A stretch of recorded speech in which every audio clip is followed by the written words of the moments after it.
Hi, welcome back. So in the previous part, we took a look at what we needed to export from Maya in terms of the geometry of our model and the UV layout of our model and all the UV patches, the UDIMs, and we're going to now import that into Substance Painter. So I'm going to go ahead and hit File, New, and the first thing it's going to ask me when I create a new project is the template. Now, we'll be working with the textures we create from Substance back in Maya, so this PBR metallic roughness is absolutely fine for us. If you're more targeting towards Unity or Unreal, there are also template paths for that as well.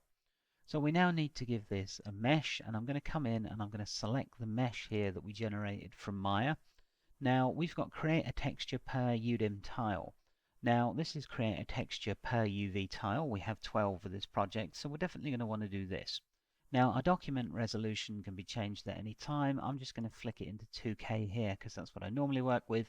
And if we had any maps we'd created in Maya, normal maps, ambient occlusion and whatnot, we could use them, add them here.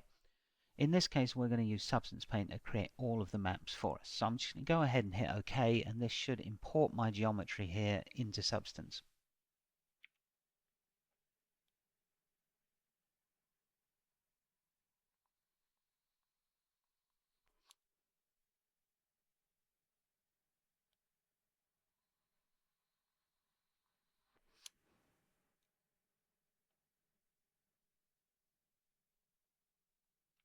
Okay, so that completed, and it was indeed about 20 seconds it took.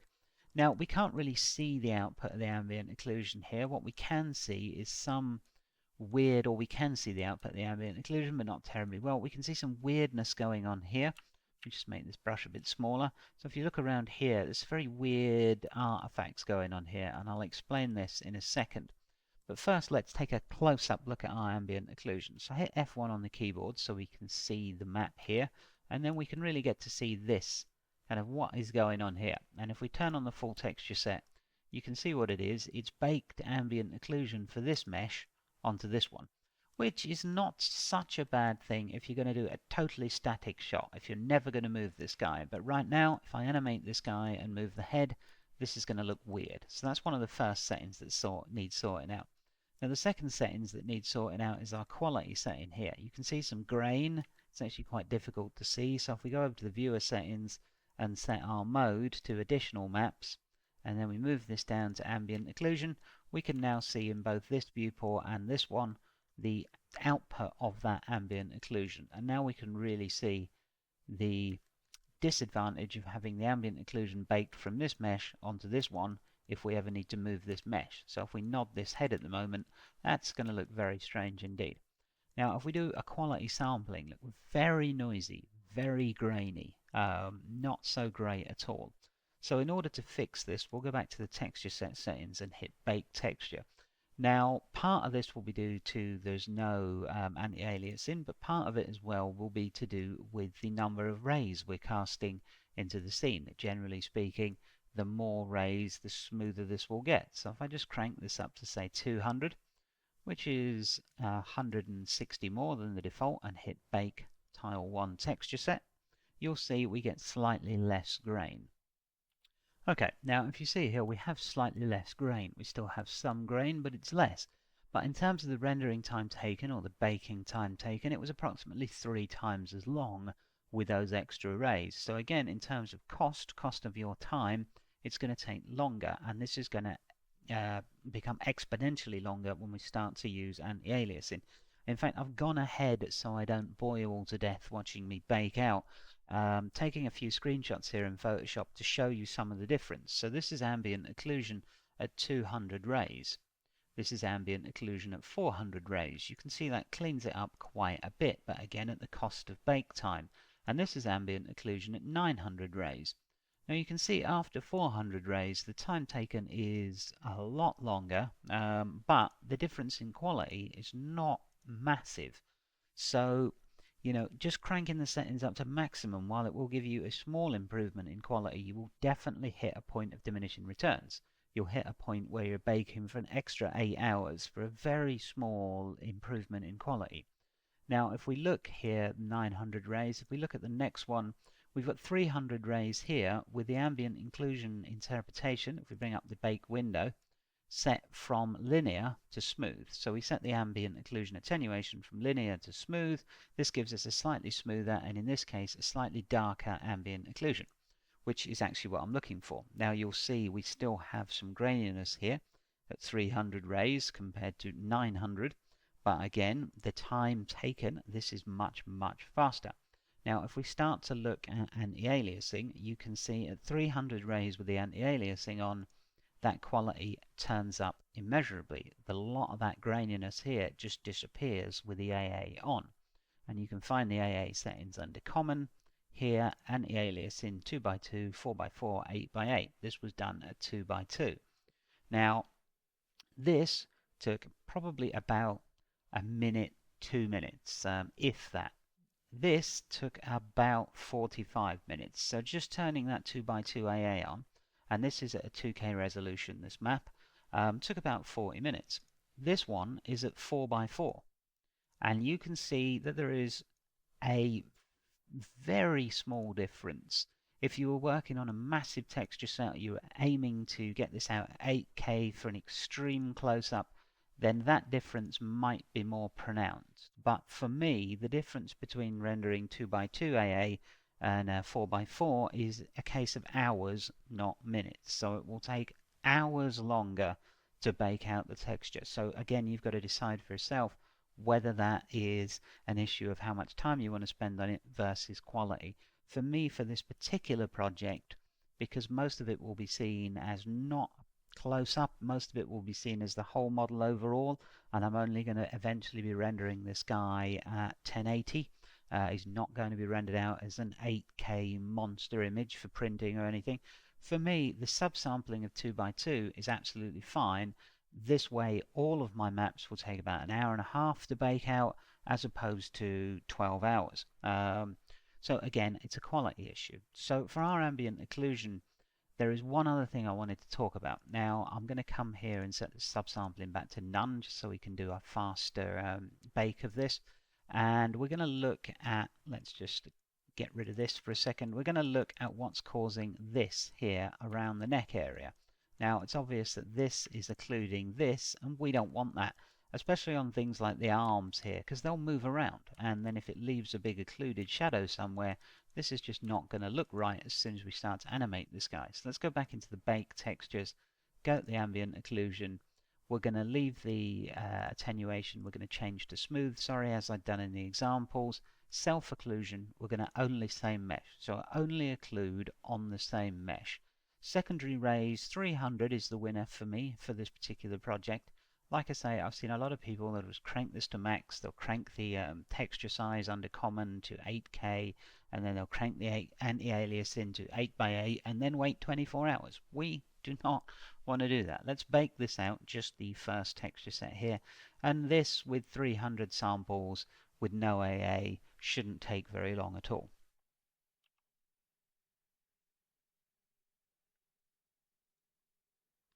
Okay, that only took a couple of minutes, and as you can see here, we've got rid of that artifacting from one mesh to the next mesh.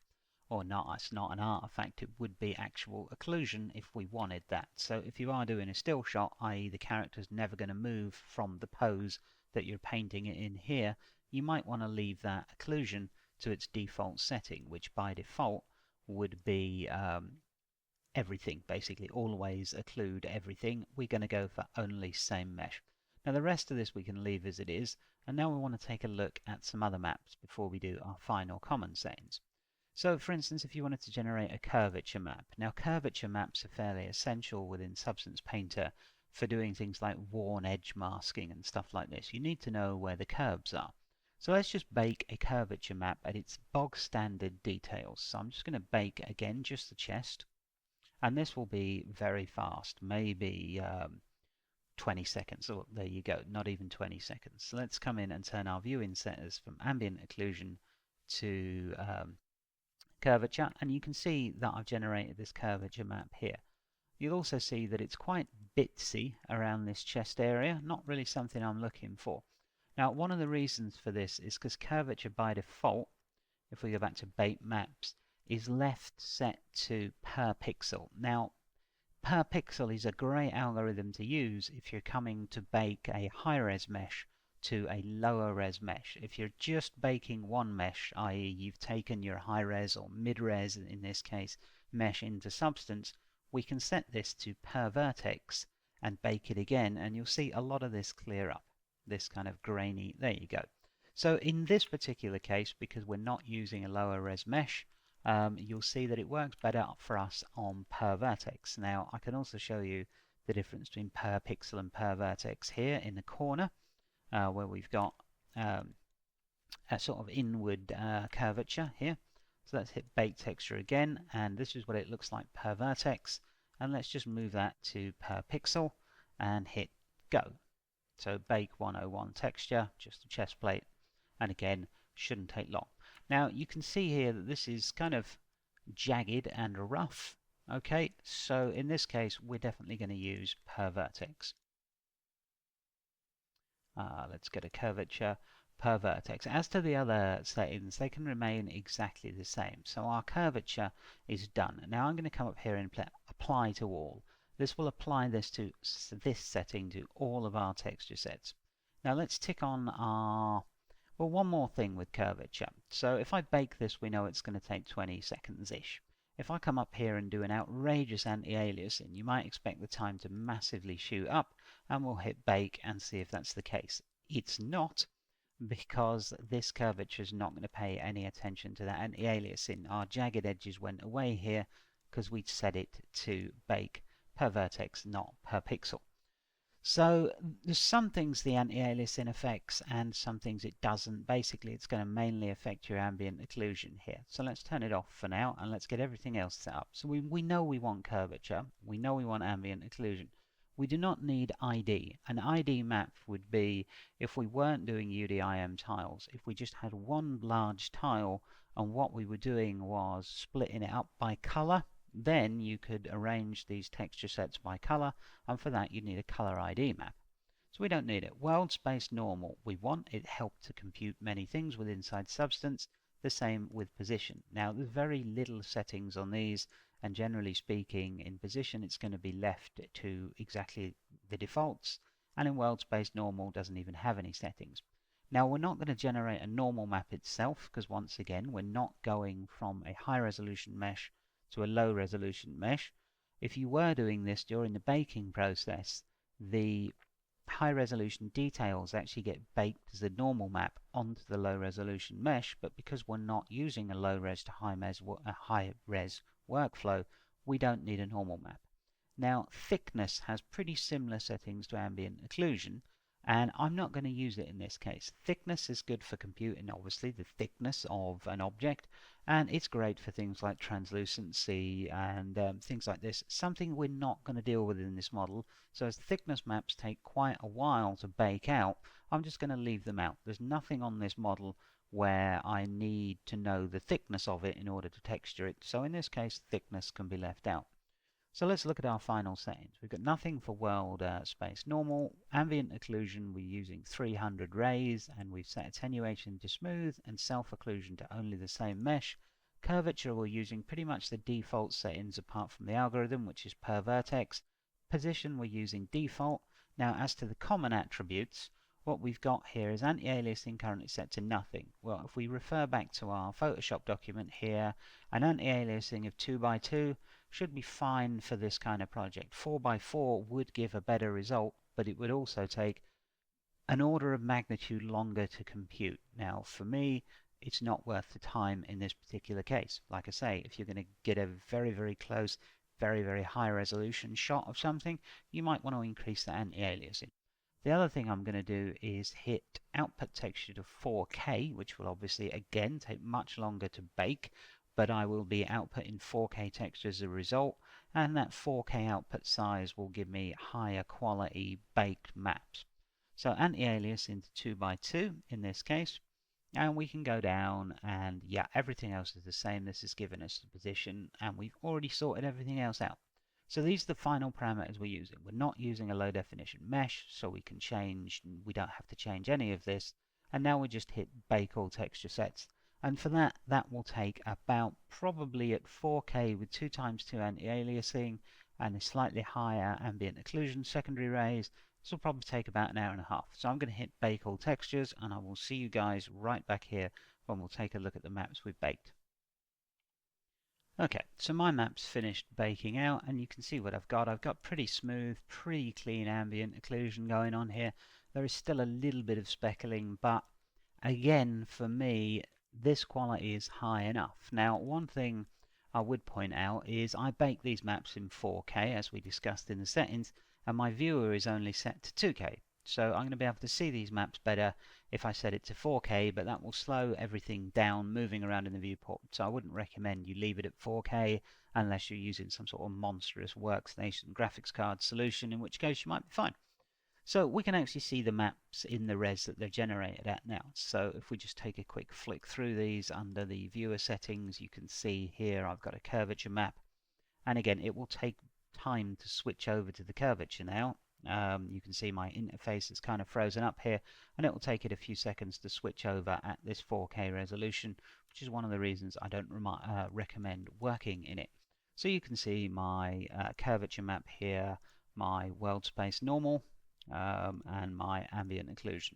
So I'm going to go ahead and just hit M on the keyboard to flick this back to material mode, and we go back to pretty much what we had when we started, except now we have all of our materials filled in. So we've got a world space normal, an ambient occlusion, a curvature, and a position. We skipped the thickness map because it would have been of no use to us and just taken extra time to generate. So I'm going to come back in the next part and we're going to discuss what Substance Painter is and isn't, because despite its name, Substance Painter is not really a painting application in the traditional sense. It's more of a masking application, which is why we needed to generate all of these maps to help us with our masking, and I'll explain more about that when I come back in the next part. But for right now, that's how you get your model into Substance Painter, and that's how you bake your maps out without having to spend 8 hours, 10 hours, a whole day baking them out at perhaps larger resolutions than you need and perhaps better quality settings to that point of diminishing returns. So I hope you found this useful, and I will see you in the next part. Thank you very much for watching. Okay, welcome back. So now we've got our maps baked out. Before we just go wild and start painting all over this guy, let's take a look at some of the very basics of Substance Painter and its interface. Now we'll start off with a texture set list here. And these are all of the texture sets we have. Now we have 1 to 12 because we have 12 UDM tiles. So it's separated all of these out into 12 different texture sets. Now the important thing to note is that I cannot paint on a texture set that I do not have selected. So if we go to solo here, we can see what all of these things are. If I zoom out a little bit, we can see the legs there. And as we click down the list, you'll see it change its texture sets depending on what it is. So if we go back to all, we can see everything at the same time. Now, to keep an organized workflow, I like to go in and edit the descriptions of these. So I know this one is the body, so I would just type body here. This is because as we work, our viewport can get a bit heavy. As we do more and more complicated textures, we'll be working on solo mode a fair bit. It cleans up visual clutter and it allows us to move the viewport around a little faster. So you'd need to be able to click through onto the right one. If you're working with all the texture sets shown, you can fast switch by hitting Control Alt and the right mouse button, and that will just take you to whatever texture set that you click on.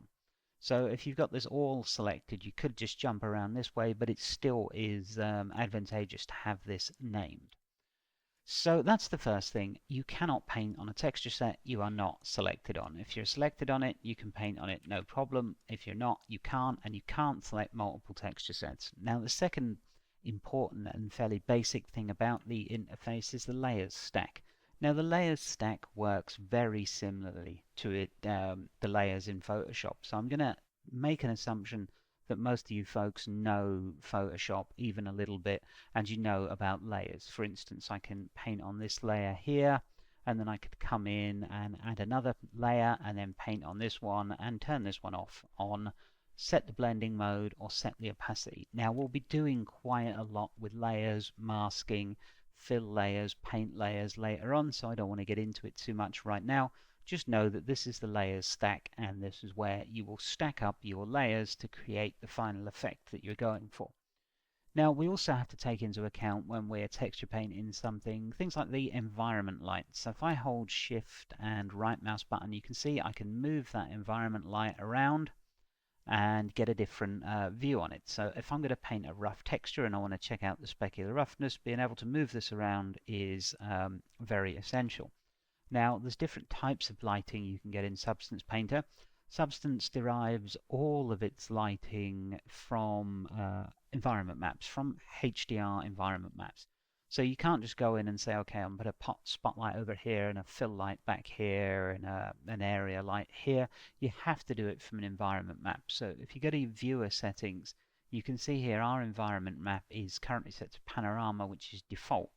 If I change this to a different type of environment map, I will get a different type of lighting, as you can see. And then if I change that back, it'll go back to the default panorama lighting. Now, if I want to see the actual map I'm working with, I can turn the opacity up.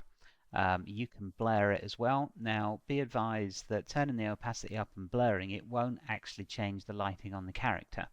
It was simply a visual aid for you to work with. Now, some people might want to see the environment but have it blurred so it's not a constant distraction in the background. And of course, when you change environments over to something else, you might want to see what that environment is so you can work out what reflections you're getting.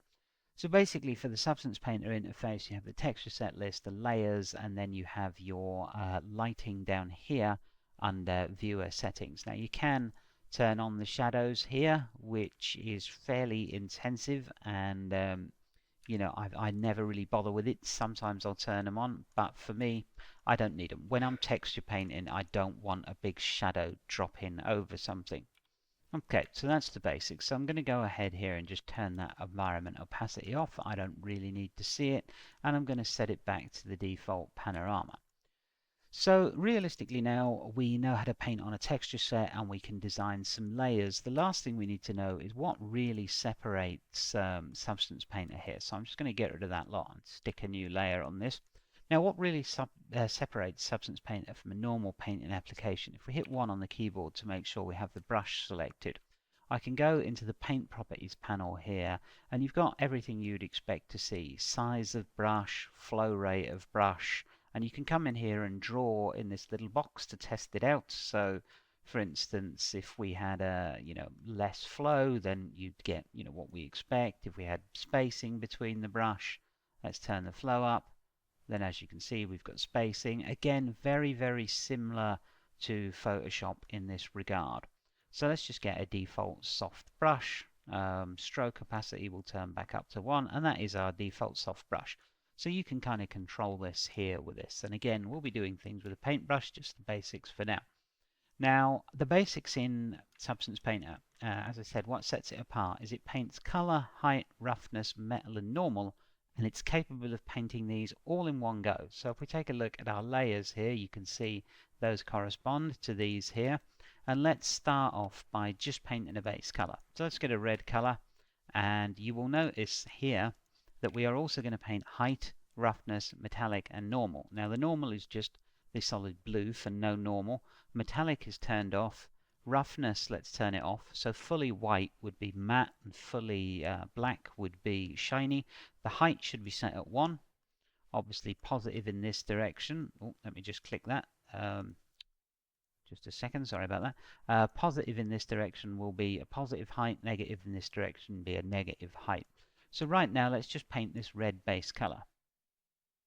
So as you can see, I've painted this red base color, and you might think that that's all I've painted because the roughness is just set on matte. But if we hit C on the keyboard to see the channel, you will see roughness is bright white.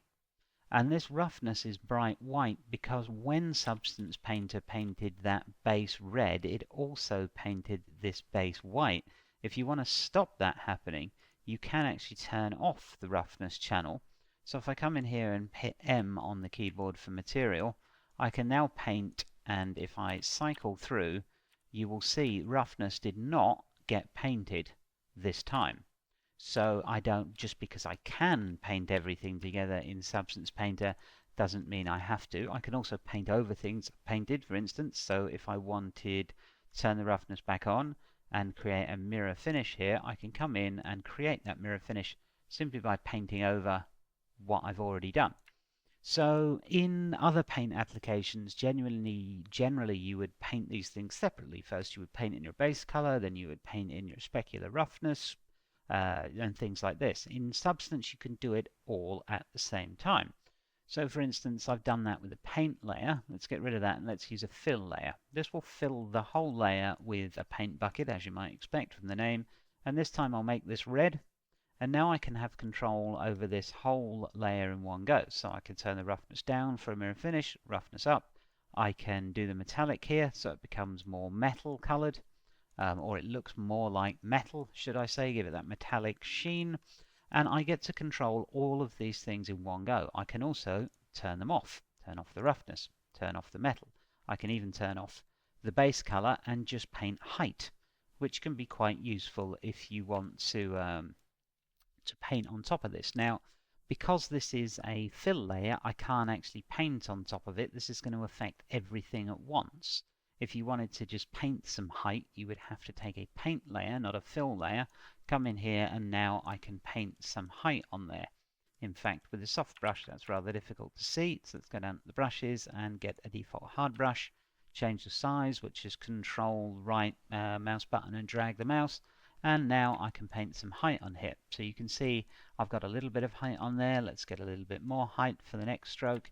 And as you can see, I can paint height. And that works with any sort of brush type. So there you go. There would be like rust, and you can see that that generates a height map along with the color I'm painting. So again, if I hit C to look at the channels, you can see that's generating a normal map here. That's the normal plus height, and that's what we've generated. Now there's our base color, here is our height map, and here is our roughness. Now the roughness on this is black, so it's actually set to perfectly mirror finished, as you can see. We can see, and the roughness on this was more of a dark grey, so it's more of a matte roughness. If I just fill that in, you'll see that I don't get that mirror finish.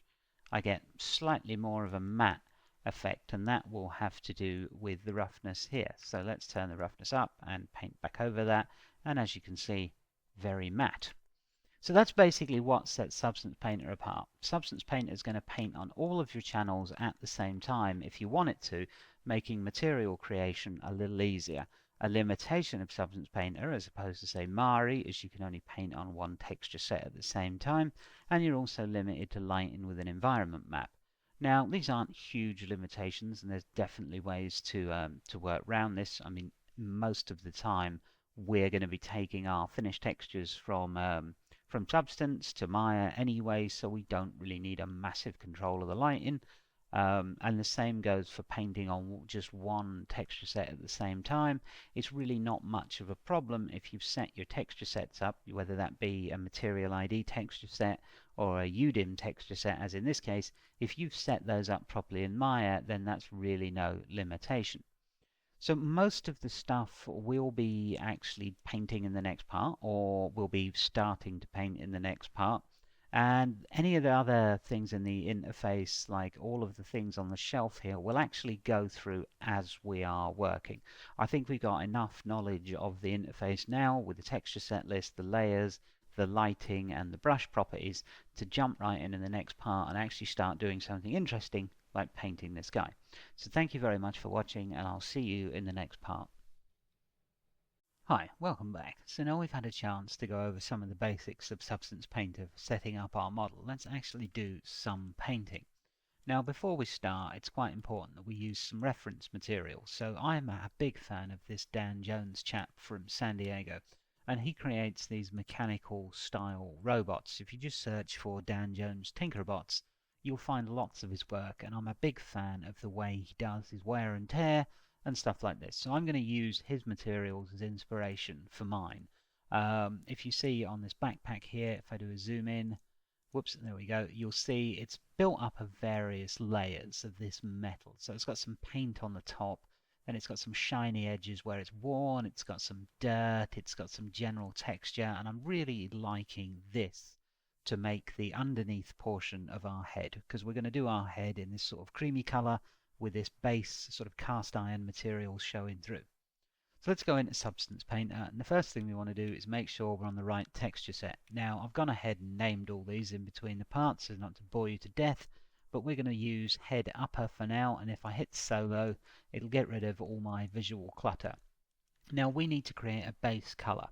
So we could do this on a standard paint layer. We could come in with a paintbrush and start painting the base color, but realistically a faster way to do it is with a fill layer. So if we hit the bucket, you'll see a little bucket icon for the fill layer, and I can come up and then change the height, the roughness, the metallic, and the normal.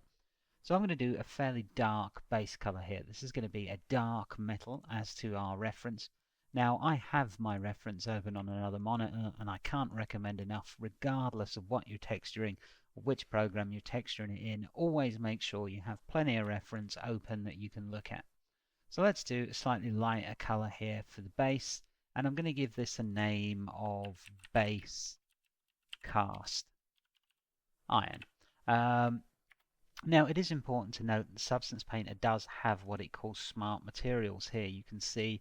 So you could just drag one of these out. In fact, let's do that now, and we will see the results of this. Let me just turn off my layers, and you can see the result of that smart material. Now these smart materials are great for learning what goes into a Substance Painter material, but as this being a tutorial, and as these base materials are never going to give you exactly what you want, the other thing is, if you're trying to get into the 3D industry, if you're following this tutorial series to build yourself a showreel, using this base materials is not a great idea, these base smart materials, because anyone in the industry can spot that you've used them from a mile away.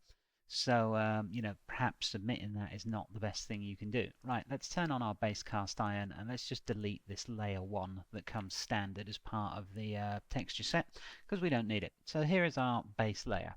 Now, it's got a bit too much shine on it for me. This is going to be an old metal. So I'm going to first of all turn the roughness up a bit. If I turned it down, it would be a mirror finish, of course, so up is going to get us to a point where we're a bit rougher. Now we've got no surface details and this is not metallic, so let's start by fixing the metal of this. Let's turn the metallic up, probably around 0.3. Again, I'm not looking for a shiny chrome metallic material, just a little bit of metalness is absolutely fine.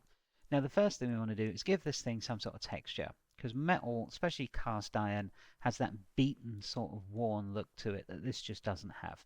So let's use a Substance Painter filter. So I'm going to click Add Filter, and I'm going to click on here, and by default it will show this. I'm looking for surface finish, so I'm going to type thin or finish, and it will show me a list of surface finishes that it has. Now for this, I want some sort of raw or beaten material. This raw could be quite nice. Let's try that, and yeah, that's quite nice. First thing to notice is these pieces of the raw material are actually higher resolution than these, and that comes back to our UV map. This is actually occupying more texture space than this, so this is going to have a higher resolution texture on it. Now we can fix that easily enough. I'm just thump F2 here to go back to the perspective view. We can fix this easily enough by looking in the generator and turning triplanar mapping on. This will change the mapping from UV projection to triplanar, which will help to eliminate seams. If we turn this on, I don't know if we could see any seams in this. Yeah, there is this definite seam. If we turn this on, that will help to eliminate those seams, and also it will get everything to approximately the same scale. Now the disadvantage to this is you'll run into situations where this starts stretching or smearing your texture, but for a high frequency detail like this, it's absolutely fine. So first things first, let's turn the intensity down, because we do not want, a huge intensity, and the scale up a bit, so that looks about right for a cast irony type surface. Now it's got that on it, that will have gone in both the normal and roughness channel, which we can see by clicking the C key. So there's the base color, there is the height, there is the roughness. You can see that that is an effect from this matte finish raw. There is the metallic and the normal. We should be able to see some details on the normal. I don't know if you can see this, so I'll turn the detail intensity up until you can, but it's also gone there in the normal channel. So let's put that back down to 0.2 or 0.3, wherever we had it, about here. M to get back to the material, and this is what we've built so far. So this is a nice, steady working base to kind of get this on. Now the thing is that even with this sort of bumpiness on it, this raw finish on it, it still doesn't look that old. This could be kind of factory fresh cast iron, to be honest. So let's go into our base layer and add some additional roughness. So I'm going to click the roughness here, and I've got this set to grunge scratches, and I'm just going to take a grunge scratch map here. So just grunge scratches, and you can see that's given us lots of scratches on this surface. Now that one is a bit too much, so we're going to click here until we find one that we like. This one is okay. You can also import your own maps, by the way. We'll go over importing maps a bit later, but for right now, if you hit this button here, import resources, you can add a resource as a texture file you've painted in Photoshop or one you've found on the internet. But for right now, this is giving me more of that worn, scratched look that I'm going for. So that kind of does us for the base. Now, bear in mind that we're not going to spend too long on this material because this material is going to be underneath everything else. So this is just going to show through in patches. Still, it needs to be properly layered and worked on, and this is a good start. Now, let's have a look here. I think I might make this a little shinier, just a little. So let's go down to our base layer here, and where is our roughness? Here. So yeah, I'm going to play with the balance of this roughness just to get it a little bit shinier, like so. Now, a lot of this is down to artistic tweaking. Look at your reference, you know, try and get lots of shots of your reference in different lighting conditions so you can see how it would look. But this is looking pretty good to me, maybe a little bit up. And that should just about do it. I can see a lot of surface scratch and detail. Now, we need to add some dirt to this. If this was an old metallic surface, there'd definitely be some darker areas around the dirt line here and in these sockets, maybe certainly in these ears where dirt is congregated. So let's come in, and this time we're going to do this with a mask. So I'm just going to actually duplicate this channel. So I'm just going to hit duplicate layers. There we go. And I'm going to turn off or delete this matte finish raw. We only need to do that finish detailing once. So we've got cast iron dirt here now. Base cast, let me just fill this in correctly. And the reason I'm quite keen on naming all this stuff is because we're going to end up, as I probably said, with quite a few of these layers in the stack here. So let's make this dirtier, darker, because it's going to be a darker color, what with it being dirt. So let's come down and make this a lot darker, and I might move it slightly, ever so slightly towards the reddish here, just to give this sort of faint illusion of maybe rust, and that's great, but it's totally obscured our top layer. Now, in order to merge these two together, I could, again, come in, add a white mask here, or in this case a black mask would be easier. Then I could take my paintbrush and start painting out areas where there would be dirt. And that'll work. You know, that will, as you can see, we could come in and we'd use different brushes, but that would take quite a while, and you know, we have faster ways to do it here in Substance. So let's once again just add a plain black mask and then click on it and hit add generator. Now, generators are ways to create smart masks. They use all of the ambient occlusion, the curvature, position, and world space detail that you generated at the start of the tutorial to take a guess at what sort of mask you would like. Now, they do have a dirt one here. If you just click that, you'll see it adds some dirt, and it's not bad. It's not great either.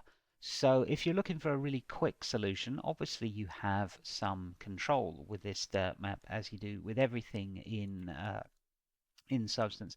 So if you're looking for a quick solution and you just need to dump it quick dirt, that might do it.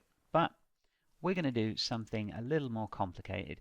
We're going to use, instead of a pre-built smart mask, we're going to build our own. And in this case, we're going to use the mask builder. Now, within Substance, you have a mask builder and a mask editor. Now, the mask builder is probably simpler to use, and it has a few inbuilt effects, whereas the mask editor is more layering your own effects. So we'll start with the builder here, and I'm going to click on that, and you'll see what the mask builder has done for us. It's made all of our edges dirty. However, it's made the wrong edges dirty, because these upper edges, these convex edges, would be shinier.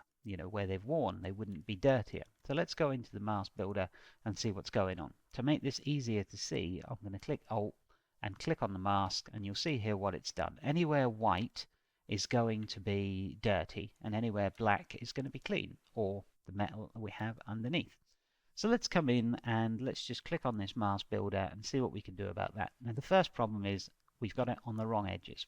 So if we go to curvature, you'll see it's turned all the way up here, and we've got a drop down menu. So let's drop that down. Convex, which would be the outer edges, we want to turn that right down. Okay, that stops it going around the convex edges. Now concave edges we want to turn up, because we want some dirt in these edges, obviously. Now we've got things like smoothness and level boost and whatnot that could be useful for us to play with, so I'm going to smooth that out a bit so we get a more smoother dirt level. And then of course you can boost the levels of it here and all of this stuff, how noisy it is. So I'm going to make mine quite noisy. I'm also going to use the top down gradient so we get more of this dirt towards the top of the head, because I got the feeling, the dirt, wherever he's going to pick it up from, in this case, I'm going to want it coming downwards. Now let's have a look at what else we can do. We can also put dirt in the AO or out of the AO. In this case I'm going to have this set to about 50%, depending on where the slider is, and you can change the amount of grunge that you're getting here. So we're going to use triplanar to try and get rid of this seam. There we go. And that is definitely a lot better with the seam there. So now let's click on this and see what we've got in the way of dirt. So we've got some definite dirt around there, which is not looking too bad. Now if this was going to be a true upper layer, then I would spend more time working on this, quite a bit more time, and indeed we will be doing that through the course of the tutorial. But for right now I'm going to say this is okay. We will come back and work on this a little bit more when we get to the stage of actually having a top coat on it. But for right now, let's check this base out again. Yeah, it's kind of okay. Let's see. We could add some scratches to this, but scratches would be wrong for this, I think, because scratches would scratch through the metal onto a shinier surface, not onto a dirtier surface. So for right now, I'm going to get rid of the scratches. Okay, and this is now looking pretty decent. So let's add a third and final level, which will be the shiny edge level. So let's come in and add a new fill layer. So we're going to add this fill layer, and this one will be right at the bottom of the stack. So the dirt's on the top, the base layer is here, and the scratches would be underneath that. That would be the scratch through to the raw metal. So let's create a raw metal here. A raw metal is going to have very little roughness to it. It's going to be quite metallic, and it's going to be quite light in color. Okay, so now we've got this shiny metal color with its roughness and metallic done. We need to do some masking to allow it to peek through. So I'm going to show you where we're going to run into an issue here. I'm just going to quickly add a white mask to our base cast iron, and then I'm going to add an edge masking generator to it, so metal edgeware. And wallop, it's come in, it's inverted, so we should be seeing the shininess on the edges, not the other way around, so that's no problem. Just invert there, and you'll see that seems to have worked quite well. Only it hasn't, because look, our dirt is on the top of our shiny metal edgeware. So if we remove that metal edgeware, we can cheat it and move the shininess on top of everything, and then add the generator. So first the mask, of course, and then the generator and a metal edgeware generator, and there we go. Now our edges are above our dirt, which is how it probably should be, because where that edge had worn smooth, you wouldn't expect dirt to be on there. The problem with this is that this should be underneath these materials, and now it's not. Now it's on the top. Now, does that matter? Well, in certain circumstances, no. But as these materials get more and more complicated, I like to start with the base of the material at the bottom of the stack and the top of the material, and this point the dirt at the top of the stack, and now I don't have that anymore, and it's annoying and can cause problems when you get into height variations. Because if we have a look at this shiny edge here, and I hit C, you'll see the base color is correct, the height is correct, the roughness is correct, the metallic is correct. But if we check out the normal here, the normal is not correct. If we look at the filter on this and turn up the intensity, you can see that my shiny metal edges here wouldn't be shiny metal edges because they'd have the same texture as everything else. They wouldn't be worn smooth. Now we can fix even this by going from layers to normal, and that's the normal map channel, not normal as in normal blending mode. This is set to normal map detail by default. If we go up to our top layer and tell it not to integrate that normal map detail, you see these just went smooth. So if we go back to the normal, you can see smooth, bumpy. So it is possible to cheat this, and you could think, right, now we are kind of done. That's it, isn't it? Well, no, because again, we've got the problem of this layer being on top of these layers. So let's come in and delete this metal edgeware. Let's move this layer back to the bottom of the stack where it belongs, and let's introduce a folder and drag these two materials into the folder. So now both of these are in a folder. I'm going to call this cast iron dirt base. Okay, now I've got both of these in a folder. I can go ahead and add a mask to the entire folder. So let's add a white mask here, and let's once again add a edgeware generator. Okay, and it's inverted. That's not a problem. Now, look at what we've got. We've got shiny and smooth edges without having to change the normal. Every normal will now be set, or can now be set to normal map detail with no problem, because this is on the base where it should be. So we don't have to unfilter something all the way up the stack. So we've got now what we wanted, realistically. Now, of course, we've got a bit of exaggeration on this filter, which is on the base color here, but you can see now why I started to name these things, because it can get very confusing as to what's where. So let's just turn the detail intensity of that down a little bit. There we go. Okay, probably a little bit more. I'm going to leave it slightly exaggerated for tutorial purposes so you can see it a little better on the screen. And there we have some metal edgeware. Now we have that all in the correct layers, so we'll call this shiny edge. And now we've got a base layer we can start to work on and lay other colors over the top of. Now we could add a lot more detailing to this, and we probably will. It's a little bit exaggerated, to be frank. And I would probably not use this MG Metal Edgeware for the kind of be-all and end-all mask. I'll probably make one myself, but because this is going underneath a kind of paint color that's going on top, this should be pretty fine, and we can come back and look at it at another time. Let's just make this grunge a little smaller here, and many tweaks you can do with the edges. So let's make the edges a bit less smooth. There we go. And let's add some ambient occlusion masking here. So we don't want those worn edges in the ambient occluded areas. Probably easier to see here in the ear. If I go like this, you can see we get a lot of wear where there wouldn't be any. So let's turn the ambient occlusion all the way up. There we go, or most of the way up. If you turn it all the way up, everything will disappear. Okay, so we've got this base material done. Now, what I would do with this one is stick it all in a folder. So let's get another folder and call this cast iron, not base this time, just the full cast iron material. Shift click, whoops, not on the layer mask, shift click. So we've got both levels selected and throw that in there, and now we have a cast iron that we can reuse. We can turn it into a smart material also. So let's call this RP Robot Project Cast Iron, because this will become the name of the smart material. Now we can come here and go create smart material, and you'll see I have just created my robot cast iron smart material. So if we go over to all, and I wanted to apply this to the bottom of the head, I can now Control Alt and right click on the bottom of the head, or I could have selected it from here, and I'm just going to drag that smart material up into the layers stack for this texture set, and you'll see this little red bar go across. It'll take it a minute to calculate because it's calculating all of the maps,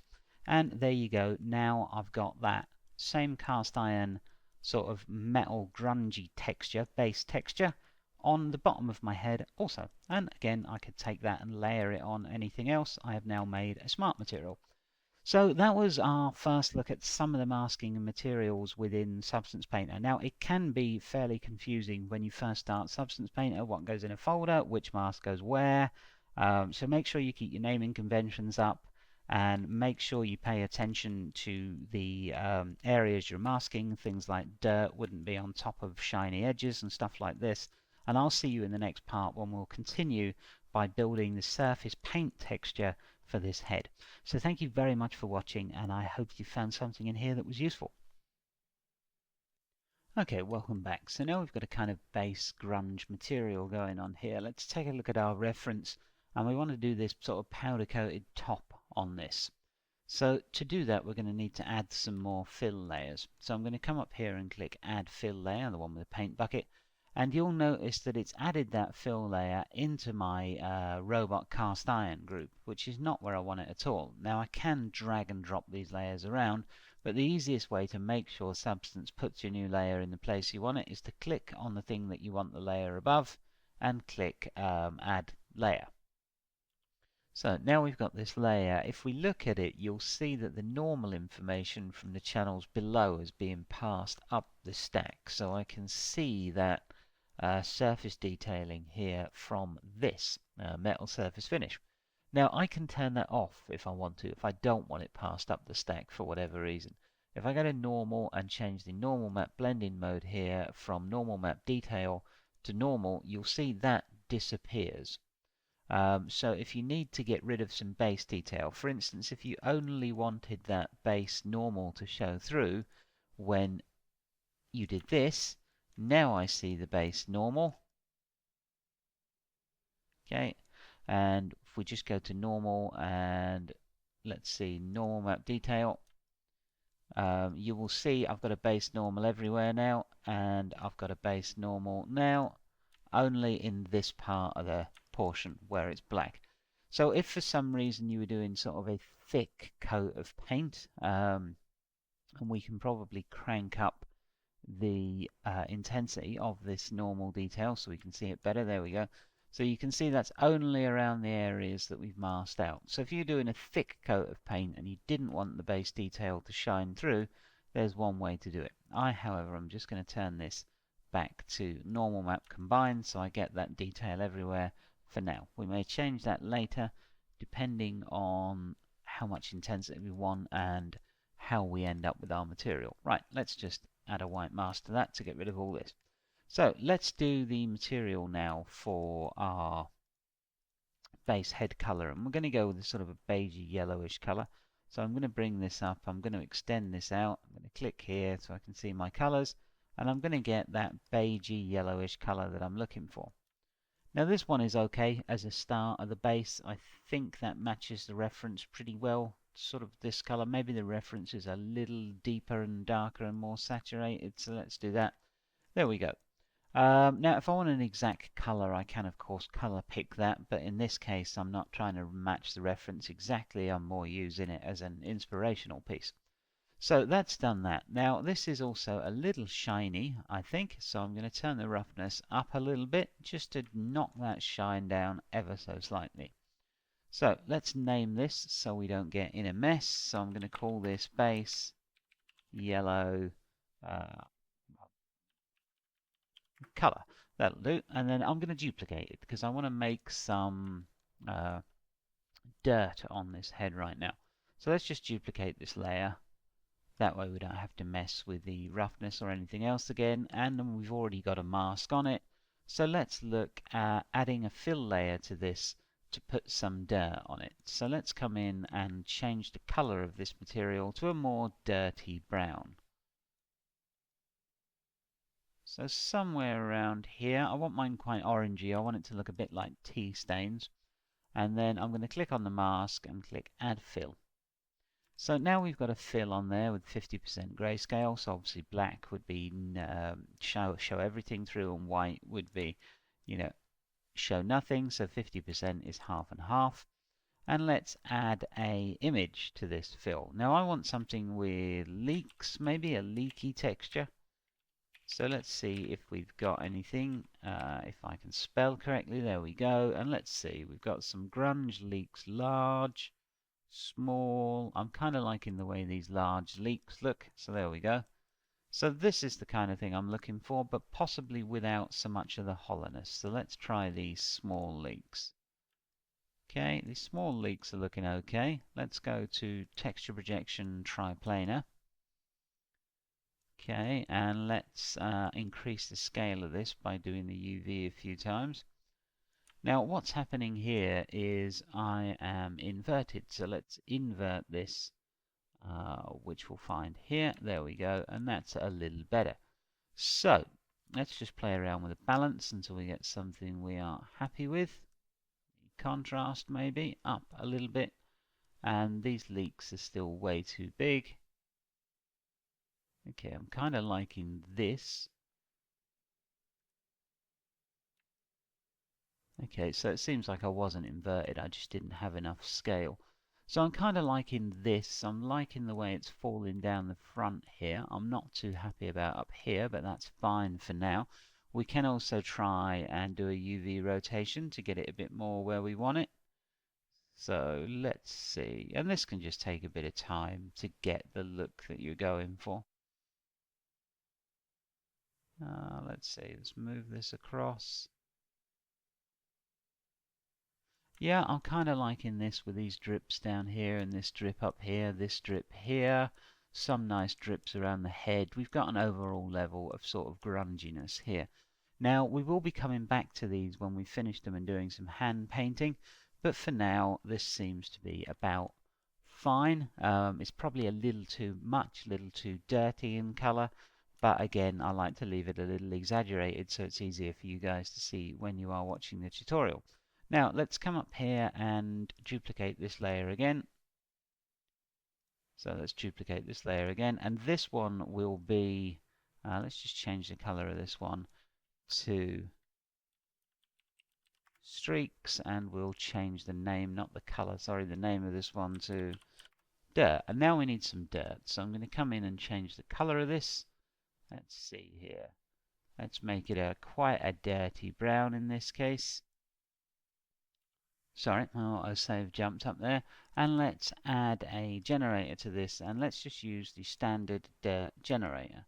So now we have some dirt on this. Now I'm going to come up here and alt click on this mask so I can see just this mask, and that will be much easier for me to then adjust the dirt. Now I'm really not liking the fact that these are solid white dirt, and that's because this mask has mainly been generated from ambient occlusion. So let's come in and use a different texture pattern for our dirt. So let's come in and do a grunge color, and we'll just type grunge here, and I'm going to look for something I think would be nice. So possibly this. No, I'm really not liking that. If I click up there, yeah, it's better than it was because it's not completely filled in there. It's not completely white anymore. So it's definitely aided us in knocking that out a bit, but I'm not too happy with the particular map we've used. So let's go back, and again, this just takes some time. Oh, that's looking a little better. Let's have a look at that and the big view. Okay, let's turn this off and on so we can see what it's doing, and that's doing just fine for me. So now we've got this base that's got some dirt on it. Again, we might want to take a look at this in the future to knock it down a smidge, and we might also want to add some more subtle layers of dirt. Now we can also come in here and say we've got too many of these streaks, which we do in my opinion. We can add a standard paint layer to this stack underneath, and then we can start to paint some of this grunge away where we don't think it should be. So that's a bit broad strokes there. I'm going to use a brush opacity that's not quite so hard, so let's go stroke opacity sort of 50%, and then I'm going to bring in a more random artistic brush. So let's go down to our brushes menu and just take this dirt brush. I'm going to control and right mouse button to bring this down, and I'm just going to paint out some of this stuff that I don't really like.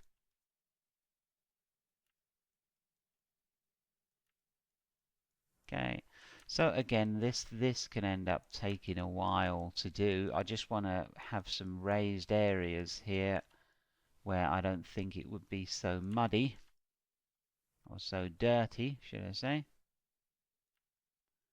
Okay, so that's giving me some raised areas on the back here. I'm going to come in and just mottle it up here a bit. And again here. Actually, I don't like that one. I think there would be quite a few drips under the nose, maybe. And definitely in here, I'm going to lighten this up. I don't think we would have drips on the inside of the model like this, so let's just get rid of them. And this is one of those things that can end up taking quite a while. You know, not everything in Substance Painter can just be done with a one of the Smart Mask filters. So let's come in now as well, and we would have also some pretty clean edges on this, I'm thinking. So let's add a new duplicate of this layer. So let's add a layer here, duplicate layer, there we go, and just pull this one all the way up to the top here. Done. Now for this, I'm going to use a generator, and I am going to use a metal edgeware generator. Whoops. Now I need to be clicked on the mask before I add the generator. So again, add generator, metal edgeware generator. Okay, and that has given me some cleaner looking edges there.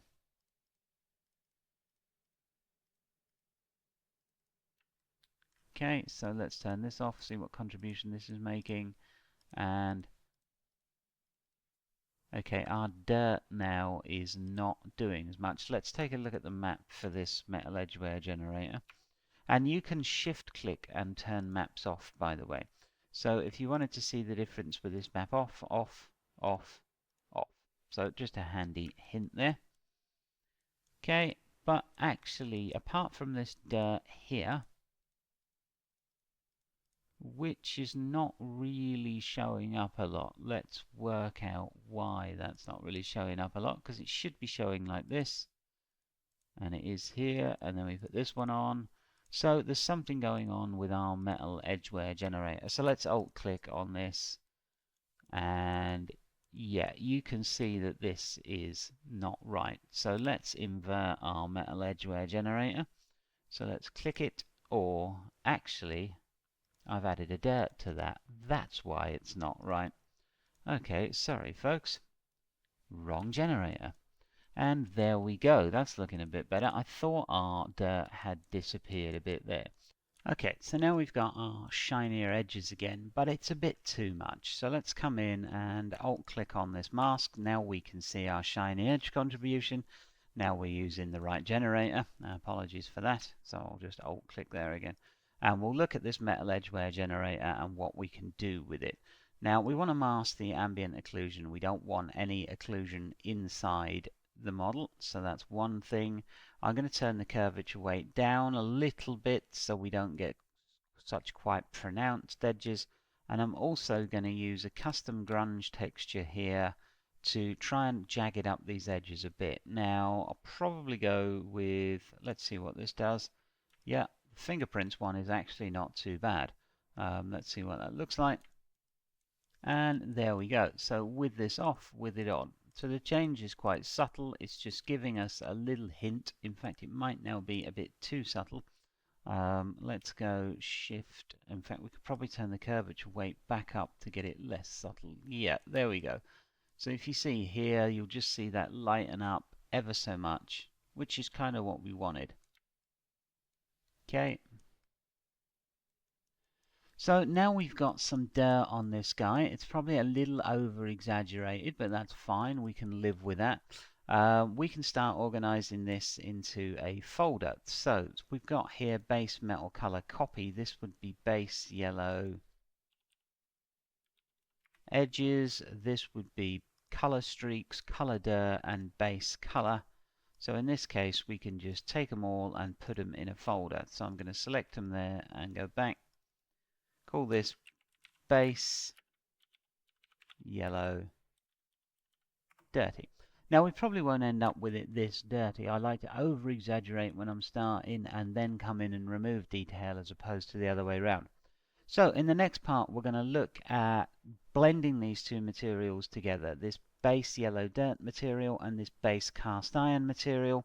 And then what I'd like to do is get this material on as much of the body as it's going to be used on as possible. So it's going to be used on these outer leg casings, it's going to be used on the arm casings here, the bottom of the head, it's going to be used on the feet. This is a material that we're going to reuse quite a bit, so I'm going to come in and look at that before we go any further, because what I do like to do with the model is once I've got sort of base colors designed, I like to put them on in big areas so I can sort of see what I'm dealing with. Anyway, thank you very much for watching. I'll be back in the next part when we will continue texturing our robot. Hi, welcome back. So we left our head off here with its dual layers, with its top coat of paint, its grunge, and bottom coat of an iron material, sort of a cast iron. Now before we go any further, I just want to look at refining this dirt map. This is the one we've got over the top. We put a little bit of paint in here to make it a little less obvious in some areas, but let's look at using a generator to refine this even more. So I'm going to come up to here, I'm going to click Add Generator, and I'm going to use a mask editor. Okay, so this will give me a generator. Now it will be easy if we turn our paint and grunge off and just hit Alt and click here, which will show me what's going on. So in this case, I am going to have the dirt in the lighter areas, and if we accentuate that, let me just come up here and grab the mask editor here and go to the curvature. Let's send the curvature all the way up, just so we can get a better look, and that is where our grunge is appearing on these curved areas. Now I want to invert this whole mask because I want my grunge to appear more in not the curved areas. Okay, and we can then go and pop open the curvature tab here and play with where the grunge would be. So if we didn't want any grunge on the huger areas, and so on and so forth. Now I want a little bit more grunge around this medium area here. So let's see. I'm going to alt click on this just so I can see the actual map. Oh, and actually we do have a fair bit of grunge around there. It's quite light. Let's come in here.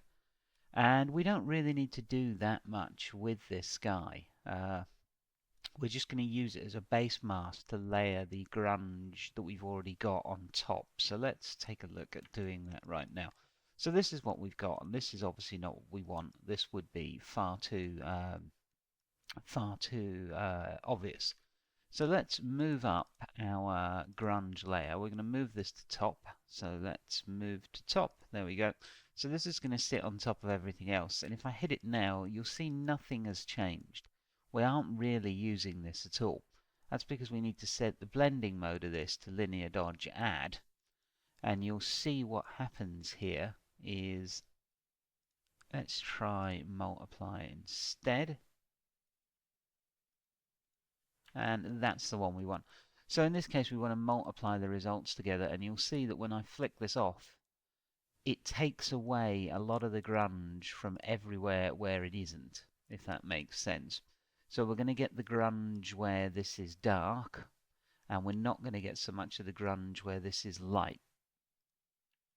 So that's just a way of us to tone down that effect ever so slightly. Now we can come back in and play with the mask a bit more when we want to, but for right now that's a bit better for me. I genuinely thought there was a bit too much grunge around these areas, and obviously on these edges, which would be a bit shinier. So that takes care of that for us. Now we really need to mix this base layer with this base yellow dirt color with our cast iron. So make sure you've got a white mask on your folder, on your yellow color folder, and then to this we're going to add a generator. And because we just used the mask editor, this time we'll use the mask builder, and we'll come up here and that will merge the two layers together. Now once again we're going to want to invert for a start, and that will give us some edge wear here and a little bit too much edge wear inside. So we can start by cranking down the ambient occlusion because we don't really want the inner areas for the metal to shine through. We can also increase the amount of grunge we've got here, turn this on to triplanar to help us try and get rid of some of those points. And I want to also pump up the level of grunge here and possibly the contrast. So it looks more like worn through spots, because without that level and contrast, you're going to get a very, very soft sort of feel to it. And that's not really a feel I want. So I'm going to go a level and a contrast quite high. And I'm also going to bias this so I get more wear towards the top. So with the top down gradient here, let's get more wear towards the top. Now we can go into the gradient itself. So let's see, top down gradient, gradient, there we go, and change the range of this. So we could just put it this way, and the contrast of how that's happening. So for me, I just want a little bit more at the top around the head fin, and that's kind of getting it done for me. Now, these are just our base kind of first look materials. We will be coming in and hand painting on some of these, so we'll be going over some of the things you need to know to hand paint a bit later on, but for right now, this actually isn't looking too bad. Now, one thing I would note is that we have no raised paint. If this was painted onto this, you would expect it to be raised up a little bit. So if I come and take our base yellow color and just tweak the height up of it, you can see that while we go higher. Now it might be difficult to see in the viewport. This will definitely look better at render time, but as you can see, our paint is raised up quite a bit higher. Now we don't want that. We want it just ever so slightly higher. So that's given us much more of effect of this being worn through paint here, as you can see. Now we'll clean this up a little bit. This is just, as I say, for the base, but for right now, I'm quite happy with this and the way it's coming together. Now it's a bit difficult to see because we don't have it anywhere else, so let's take our two folders, shift select so we get both of them. Now at this point we could make these into a smart material, but I'm not going to do that just yet. I'm just going to hit Control C to copy, then I'm going to hit Control Alt and right mouse button to click on the bottom of the head, and then Control V to paste those two layers into the bottom of the head here. So that's pasted us into the bottom of the head, so we can start to get a more of an idea of what that wear is going to look like. And it's a little bit exaggerated for right now. It's probably more wear than I actually need, but I'm going to paste this onto the body so we can get a red color in there as well. We can get a final layer on the top. So let's Control Alt and left click for the body and Control V to paste that in and see what we get. Okay, so on the body, it's looking pretty good. There's maybe a little bit too much wear, so let's sort that out. So we're going to come to this base yellow color, and we will come here to our, actually we want the wear between the body and the cast iron. So I'm going to just come in and I'm going to turn down a few settings on this mask, notably level, and the contrast can stay high. And yeah, I'm liking the wear around here. I'm also going to tweak my top-down gradient. So let's go under gradient here and just increase the range ever so much. Okay. Until I get what I'm looking for. I'm looking for more wear around the top and the shoulders. So there we go. Something like that would be good. Now, we've also got this bit here to deal with that will need to be masked off because this would be a completely different material entirely. But for right now, we'll just keep this. This is looking okay. And I'm going to take this yellow dirt layer and Control C and Control V. I'm going to duplicate it and I'm going to call this base red dirt color. Because this guy is going to have some red paint over the top of him. So let's go in and make the base of this red. Okay, there we go. And just depending on what red color you want, I want a pretty bright, pretty dark red. Now, in this case, the color of our dirt here is not looking good, so we'll just remove that for a second.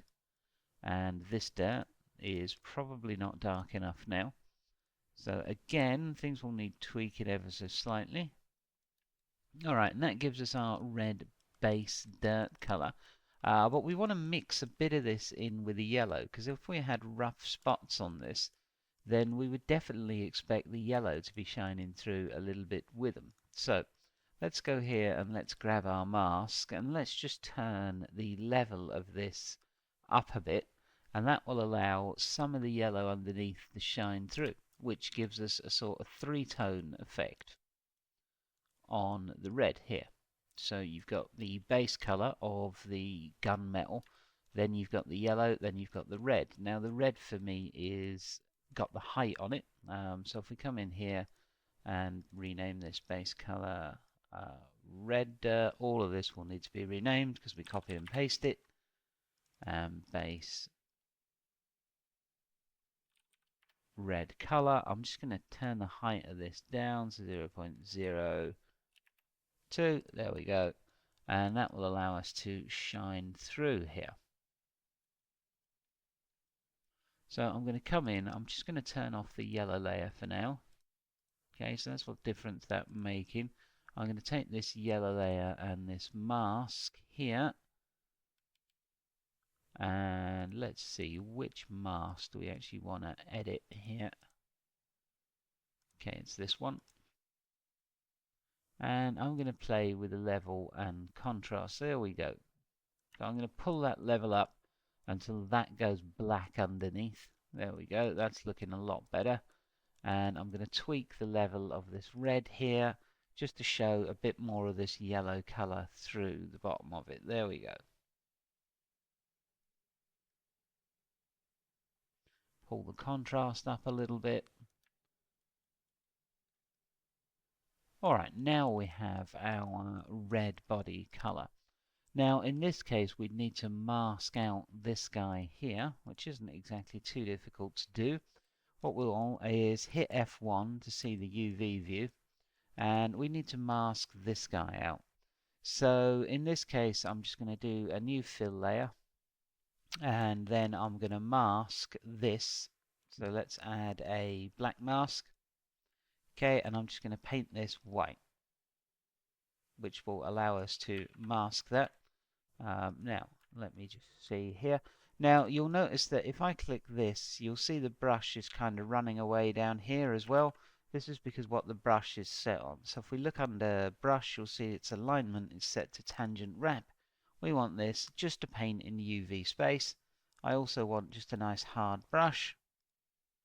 So let's just come in and hit default hard, and there we go, we can paint this up. Now the problem is that we've got this nice smooth material here, or at least we will, but you can see that it's still getting all of the height information. So let's come in and go to the normal channel and change this from normal map detail to normal, and a lot of that will go away. We want to come in and do the height. And we got this on linear dodge, we want to set it to normal, and there you go. So all my height information from the layers underneath will disappear, and I could now use a substance material on this, sort of artificial leather is this? Yeah, let's use that one, like so, to do an artificial leather in there. Now we'll have a look at that material at some point. Let me just hit F2 on the keyboard here to jump back. But for right now, I'm kind of liking this. I'm liking the damage we're getting on this. The height is probably a bit over-exaggerated. Everything at the moment is probably a bit over-exaggerated. It's just the way I initially work with this kind of thing. So this base red here, let's see, is this the base red color? There we go. This is a bit too bright for what we're going for. So I'm going to pull its saturation just a little bit. There we go. And it's going to need its kind of dirt back to it, but this is now nowhere near dark enough. So there we go. Just a little darker, maybe a little bit more towards the red. And there we go. We're looking quite a bit better on our wear and tear now. Now, before we go, I'm just going to copy, so if I Control Alt and copy part of the head here, so I'm going to right click and I'm going to come in and I'm going to copy these base colors. Now again, I could turn them into a smart material, but there's no need for right now. We're not doing a lot, and I'm going to get arms outer and I'm just going to paste into there.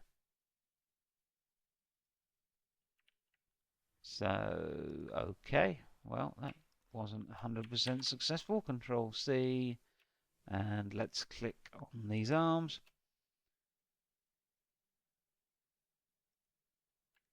Okay.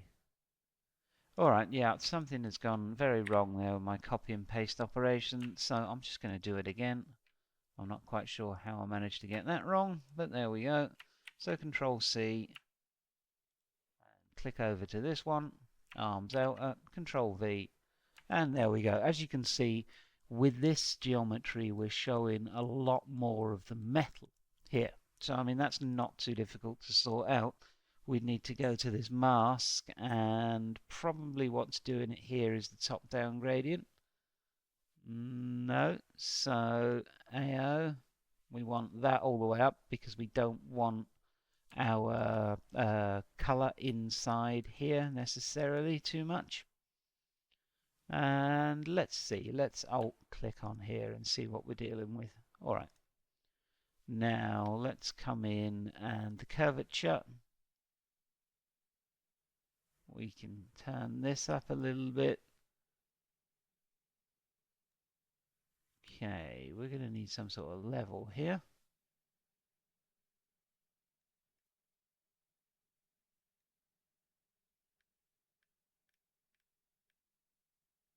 Okay, that should just about do it. Let's click here and see how that looks.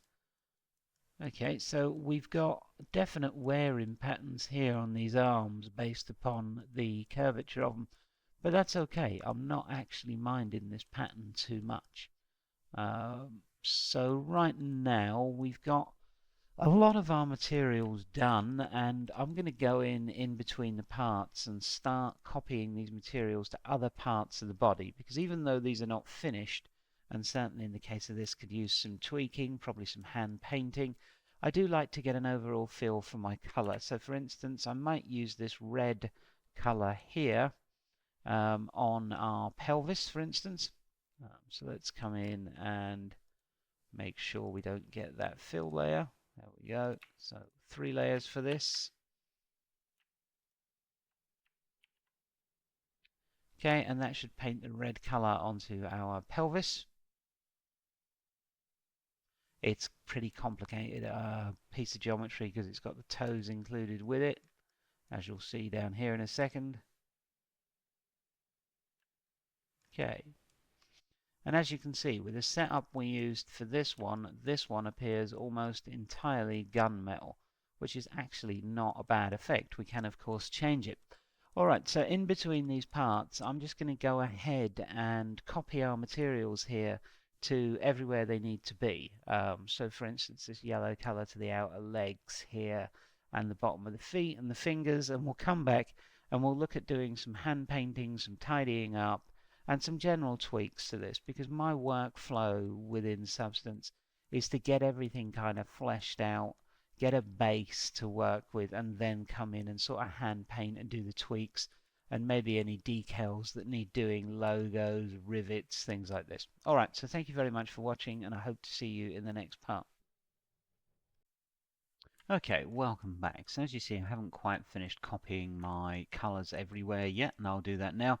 Now, there's a couple of schools of thought on this. A couple of people I work with like to get their materials absolutely perfect before they copy them over, and I prefer to get more of a broad overview and copy mine over and then rework and then recopy. I just find it easier to sort of visualize, if I drop this down a little bit, the whole character when it all has some color on it. So let's come in and let's just select our base yellow and our cast iron here and just start copying this guy around onto a few of these layers so we can start to get a feel for what everything is going to look like. So there's the hands filled in.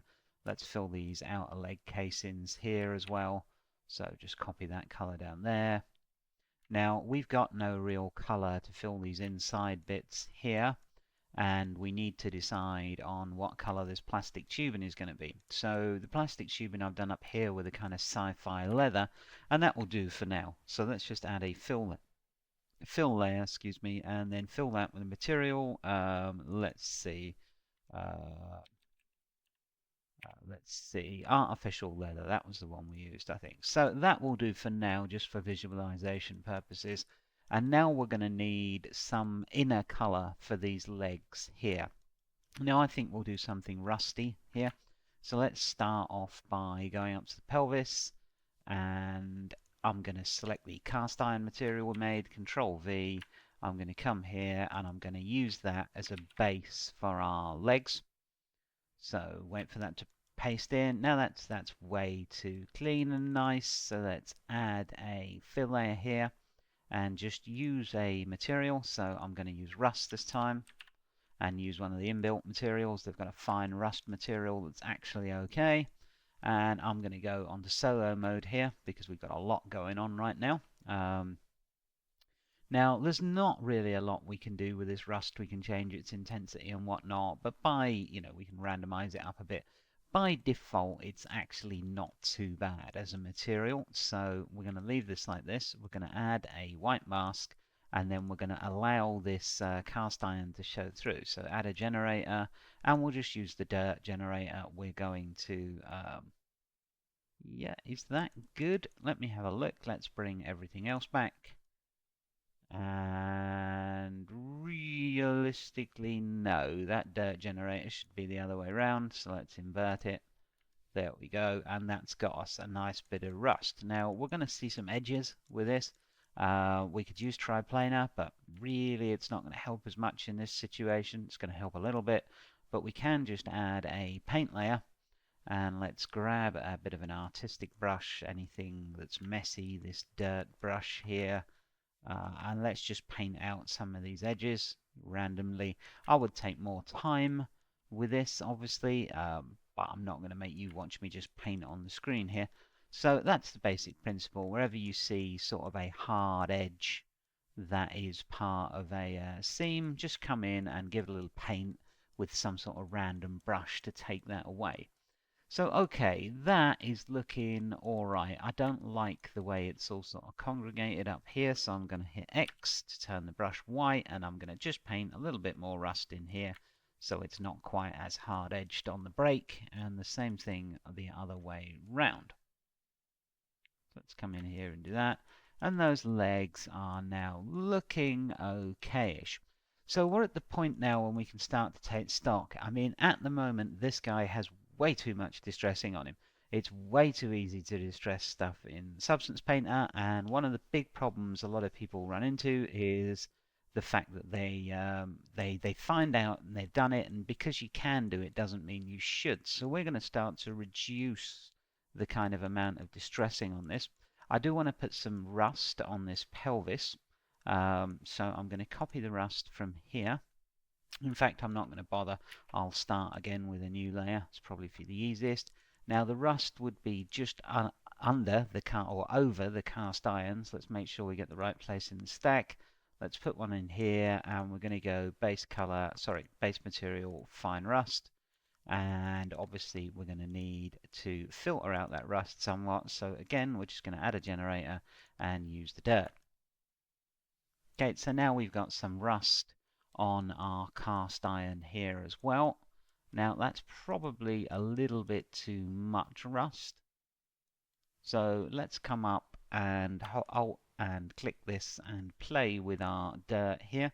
Now let's get the dirt level all the way down so we have much less rust, and that should probably take care of it. Yeah, so we've got a little bit of rust on here, a bit more rust on here. That's absolutely fine.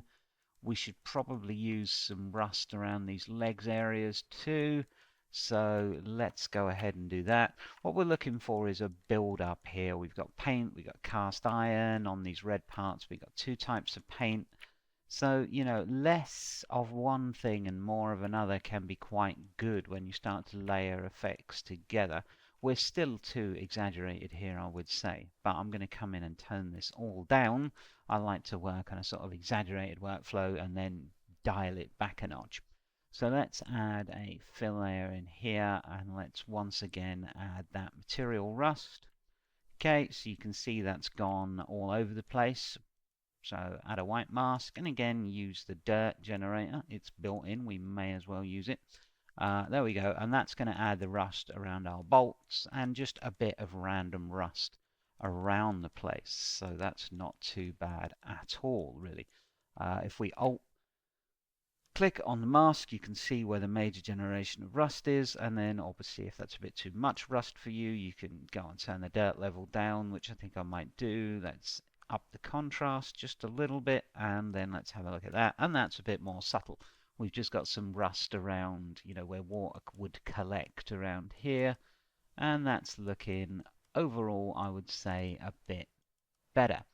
Now, I'm not terribly pleased with the effect of the paints on the body. So let's select the body, Control Alt and right click onto the body. So we select the right one. I'm going to hit solo here because my GPU is struggling a bit. I can hear the fan starting to wear up and I don't want the noise on the video, so this should be okay. And I'm going to paint out some of this detail. So if we take off the top layer and then we take off the base layer, we can see that's fine. Let's put this layer back on and let's get the mask here. And we're going to just, whoops, we need to add a paint to this. And we're going to just fill that in. So X, and then let's just fill this in. Now, an easier way to do this is if we hit F1 on the keyboard, we can then see the UV and we can paint directly on the UV. So this is the middle portion. We're going to make sure our brush alignment is set from tangent wrap to UV. If it's set on tangent wrap, even though we're painting here, we'll end up painting across the whole UV, and we don't really want that. So let's make this a bit bigger, scale this brush down, there we go, and just get rid of some of this wear in the middle here. Now again, I would whip the tablet out to do this realistically, and I'm not going to do that though, it's just going to slow me down. So for something simple like this, a tablet is not really required. It's just if you've got one, obviously you might want to pull it out about now for the hand painting. And we're coming in here, we're going to clear up a lot of this damage around the edge, not all of it, there we go. And I'm using a sort of artistic dirt brush here. So we'll leave a little bit of damage, and this bit here is fine. And let's bring back the red paint. There we go. And we can do the same thing here. We can start to fill in some areas where we want red. Okay, I need a silly me. I need a paint layer on this mask, and let's just clean a bit of this up maybe. Around the edges here a little bit.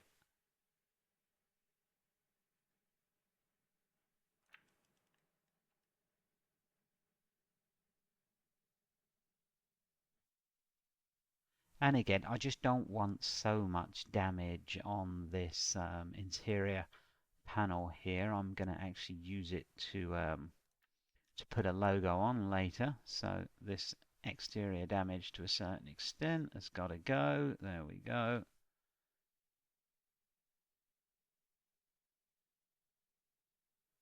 Okay, that's looking a bit better. That's got rid of some of the damage there. And this is looking a bit bitsy as well. So if we come in, I don't want to paint the red out here. I want to paint out the dirty yellow base color, and I want to make it a bit more solid. Let's X that. What am I painting on here? So X, there we go. I just want to make it a bit more solid, so it takes away some of the noise from the height channel, so it's not so bumpy. Okay, and that will just allow it to look a bit less bitsy, because all these bitsy parts here like this I don't want. I don't mind the color, it's just the depth of height that I'm not liking. So I'm going to come in and clean up the edges a little bit so I don't get that so much. There we go. So this would be a fairly decently sized job to come in and do that. So I'm not going to do it all on camera. I also want to have a bit more, I feel like we should have a bit more wear up here. So I feel like the red paint would be worn off a bit more up towards the top. So if we come and work on that red paint wear with this mask, we should just be able to change the gradient a little. Let's pull the range of the gradient and have more yellow paint up the top there. Because I feel like we would have more yellow paint up towards the top. And this is looking okay for me, actually. So let's come here. And again, these bitsy edges. That's the wrong mask. This would be the right mask. You sure? There we go. Make sure you've clicked on the paint layer and get rid of some of these bitsy edges. Okay, just to give ourselves a smoother feel.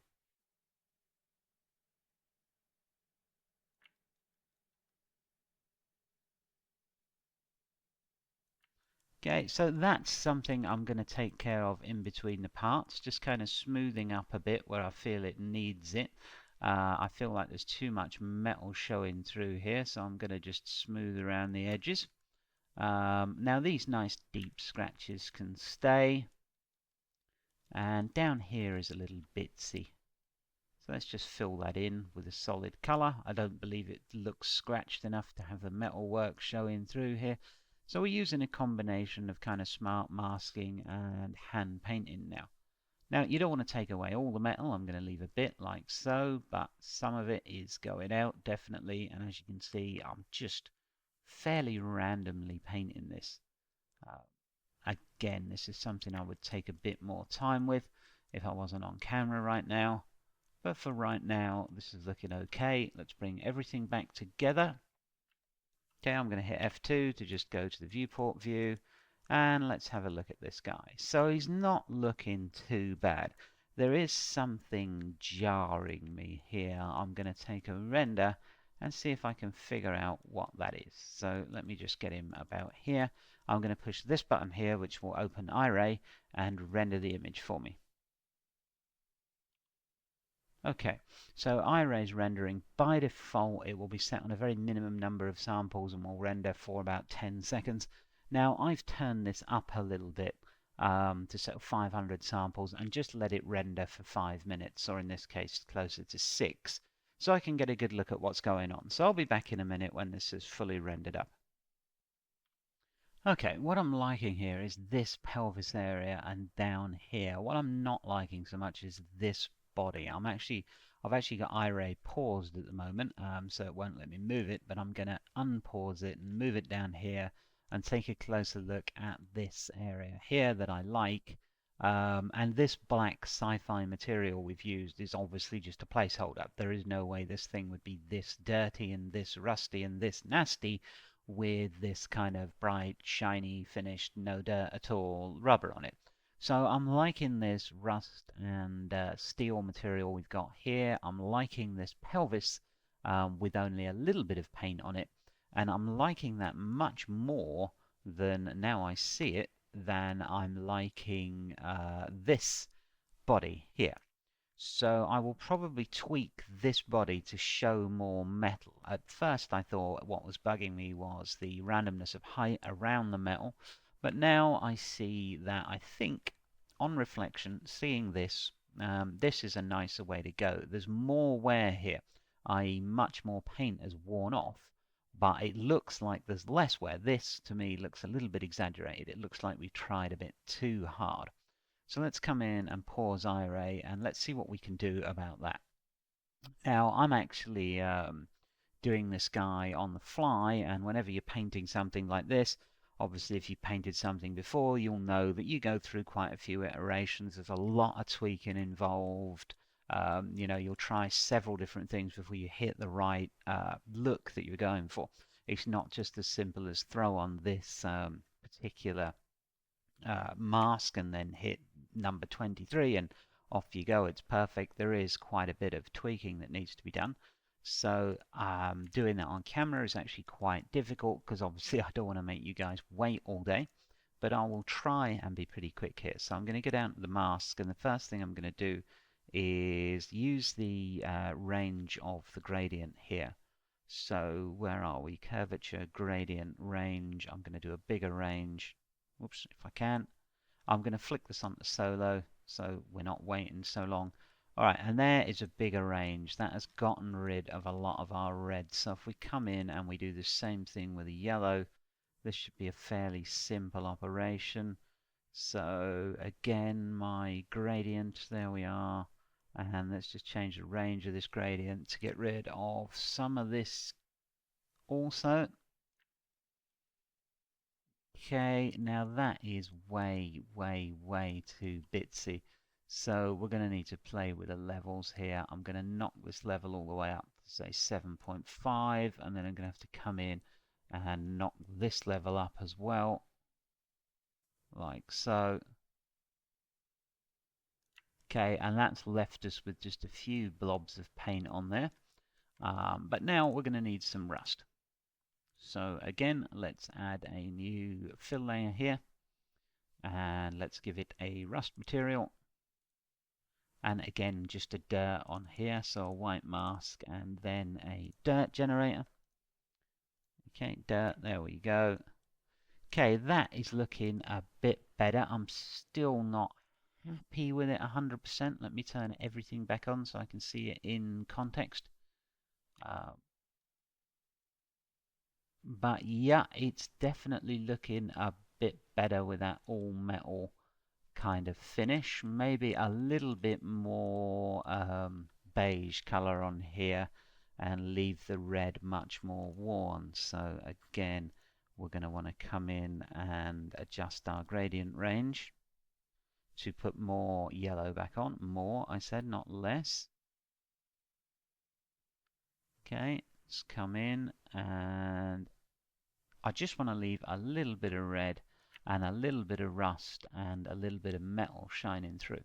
So this is looking better to me. You know, I was going to go predominantly red on that, but I'm actually quite liking this just little bit of red. So to match that, I think I'll add a little bit of red to the base of the head here. So let's collect our red material. Let's just close these down so I can see what I'm doing. And let's collect our red material. So let's copy and paste that onto the head here. So the red material would be the material on top. Now again, I'm going to hit solo because it looks like my GPU is struggling a bit. I don't know if I mentioned my GPU is a GTX GeForce 1060 with 6 gig, so it's not a particularly powerful card. It's not terrible by any means. It's got a lot of RAM, but as you can see, when you're dealing with this much texturing, and I think for me as well, it's partly the fact that I've got the screen recorder going on. Okay, so with that pasted red in there, now I've got a little bit of that red paint on the bottom of my chap. So I'm going to bring back everything and check that out. So again, I think I need to do a bit of a refresh here by saving the project and open it again, because I think I'm getting a bit mangled with my GPU and recording software. So I'm going to leave this part here. We've now got the little interplay between the red here and the red here as we get sort of rustier and dirtier towards the legs. And this guy is looking okay. Now he still has too much damage on him, so we're going to address that in the next part, along with making these materials a bit dirtier. Overall, these nice black shiny ones that we've got, we then need to deal with these details, and we need to deal with the eyes, and we need to deal with a few final things. So I'm going to save this part here, and I'll see you guys in the next part for some finishing, some tweaking, some hand painting and whatnot. So thank you very much for watching, and I hope to see you in the next part. Okay, welcome back. So before we go any further, I'm fairly happy with our selection of base colors here. It needs some work, but it's kind of getting there. I want to look at putting eyes on this thing now, because, you know, eyes are going to make a big difference in how this guy looks. Now, a couple of, well, a while ago, I did a cartoon dinosaur tutorial where I hand painted some eyes like this. So for you guys on a streaming subscription, if you want to see how these were hand painted, go and check out the Bert dinosaur tutorial where I hand painted these eyes in Photoshop. I think that's part 4 or 5. And for you chaps that are downloading this, I'm going to actually include that part free with the tutorial. I don't want to cover the old ground, but basically I hand paint this eye in Photoshop. You'll end up with an eye like this, any color you want, of course. So I'm going to reuse this. So I'm going to import this into my Substance Painter here. So now I'm going to hit this Import Resources button. I'm going to hit Add Resources, and I'm just going to go and grab my eye file. So here is the eye I'm going to use. It's actually a modification from the eye I created for the cartoon dinosaur tutorial. And as I say, for streaming subscribers, you can just go and watch it straight away if you want to know how it was painted. And for you guys, folks that are downloading, then by all means I will include it as a free part along with this tutorial. Just please don't be surprised if you hear me refer to a cartoon dinosaur. Alright, I'm going to press Control, Alt and right mouse button to make sure I've selected my eyes. I'm going to hit solo mode. I'm going to hit F3 to jump into the UV view here. Now I'm going to hit 3 on the keyboard to go to the projection mode. And you'll see here projection allows me to do color, height, roughness, metal and normal all at the same time.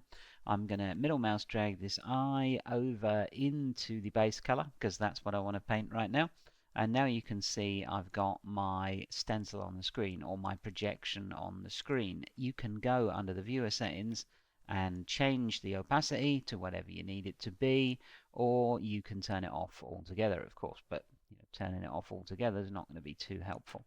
Right, I'm going to come in and I'm going to paint this eye over this one. Now I can hold S and resize the stencil, or I can resize the UV. It doesn't really matter in this case. I'm going to get this eye fairly large here.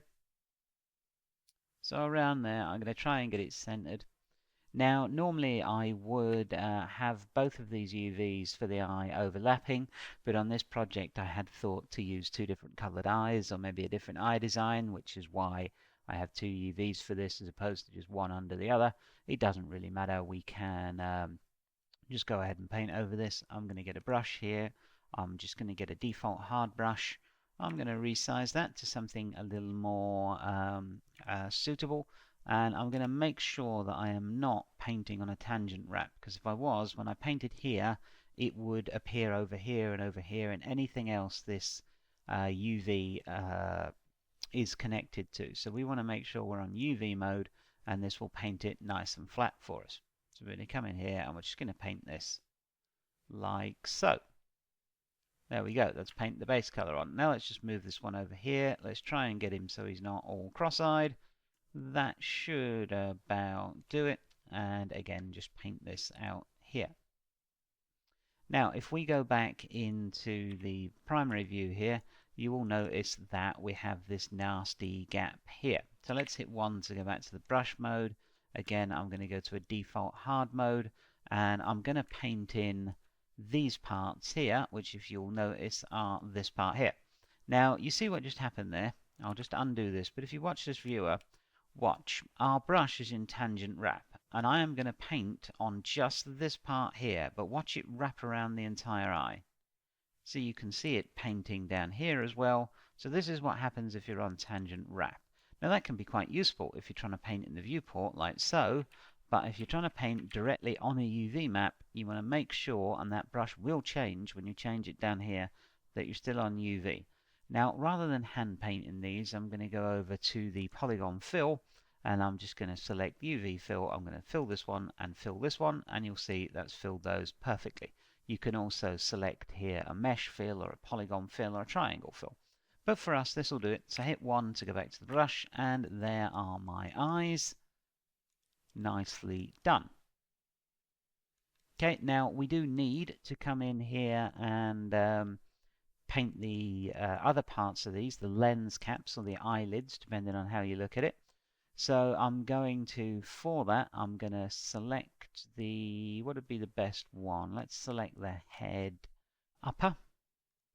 And I'm going to nick the material off the head upper to do the eyes. So let's come in, and we're going to need the base layer, the dirt, and the cast iron. So we're going to need everything. So I'm going to Control C here, then I'm going to go back to the eyes, and again this is where it helps to have named stuff. There we go, eyes, and I'm just going to select the top layer and I'm going to fill that lot in. Now this will appear over the eyes, of course. So, no good. But what we need is to mask that out completely. In fact, we can probably put the eyes on top, and we won't then need to bother with the masking.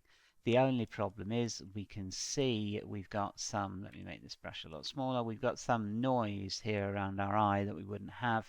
So let's go to normal, and let's turn this to normal. And then let's go to height, and let's turn this from linear dodge to normal. Okay, and that is still showing us that base height there. Alright, so let's try and get rid of this roughness here. So if we check out our channels, you can see where that's coming from. We've got no roughness here, and we have roughness on here. So we should be able to paint this roughness out. If you look here, and can we just paint the roughness out? Yes, we can. So that's a bit of a pain. But, you know, not to worry. Couple of seconds and we'll be done. Alright, there's all the roughness out there. I'm going to make sure I am on alignment UV. I am. And let's just paint that out. Okay, so let's hit C again to check the channel. So there's a roughness, metallic, normal, height plus normal. Okay, we've got nothing on our eyeball now, and the base color, which we have got, but somehow we have managed to now get rid of an eyeball. So let's hit 3 again, and let's just put that eyeball back on. So no biggie. Of course, let's just hope we got that the same size. And of course we didn't, because that would be far too easy. Again, normally I would have just lined these up on the UV here and done them both at the same time. And that's a little off center, isn't it? Yes, it is. It's also probably a little big. Alright, sorry about this, folks. These things happen. Right, there we go.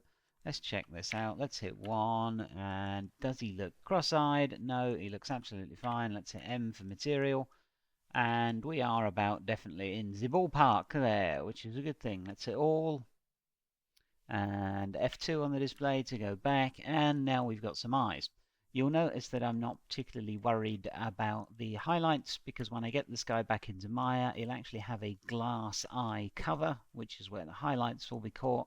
So for right now, those eyes are fine. They're a little starey, but we'll probably adjust the geometry for the eye caps when we get back into Maya, so he's not quite so wide-eyed. And right, before I end this part, I want to look at introducing a little dirt to the bottom of the legs here. So let's do that now. Control Alt and right click on the legs there, and let's find the dirt. Okay, so there's our rust, there's our base yellow. Here is our, what is this fill layer here? Let's just check that out. Okay. So what are you then? Ah, that's the rust. Okay, yeah, fair enough. So there is our rust. Let's just do that so we don't have to go through that again. And now we should have a dirt here. So that's our dirt, or at least one of our dirts. So let's come in with a much dirtier dirt here. So I'm going to add a fill layer here. And I'll leave it in a white color now. It will make it easier to see. I'm going to drop in a white mask, and I am going to drop in a generator. This time I'll use a mask builder.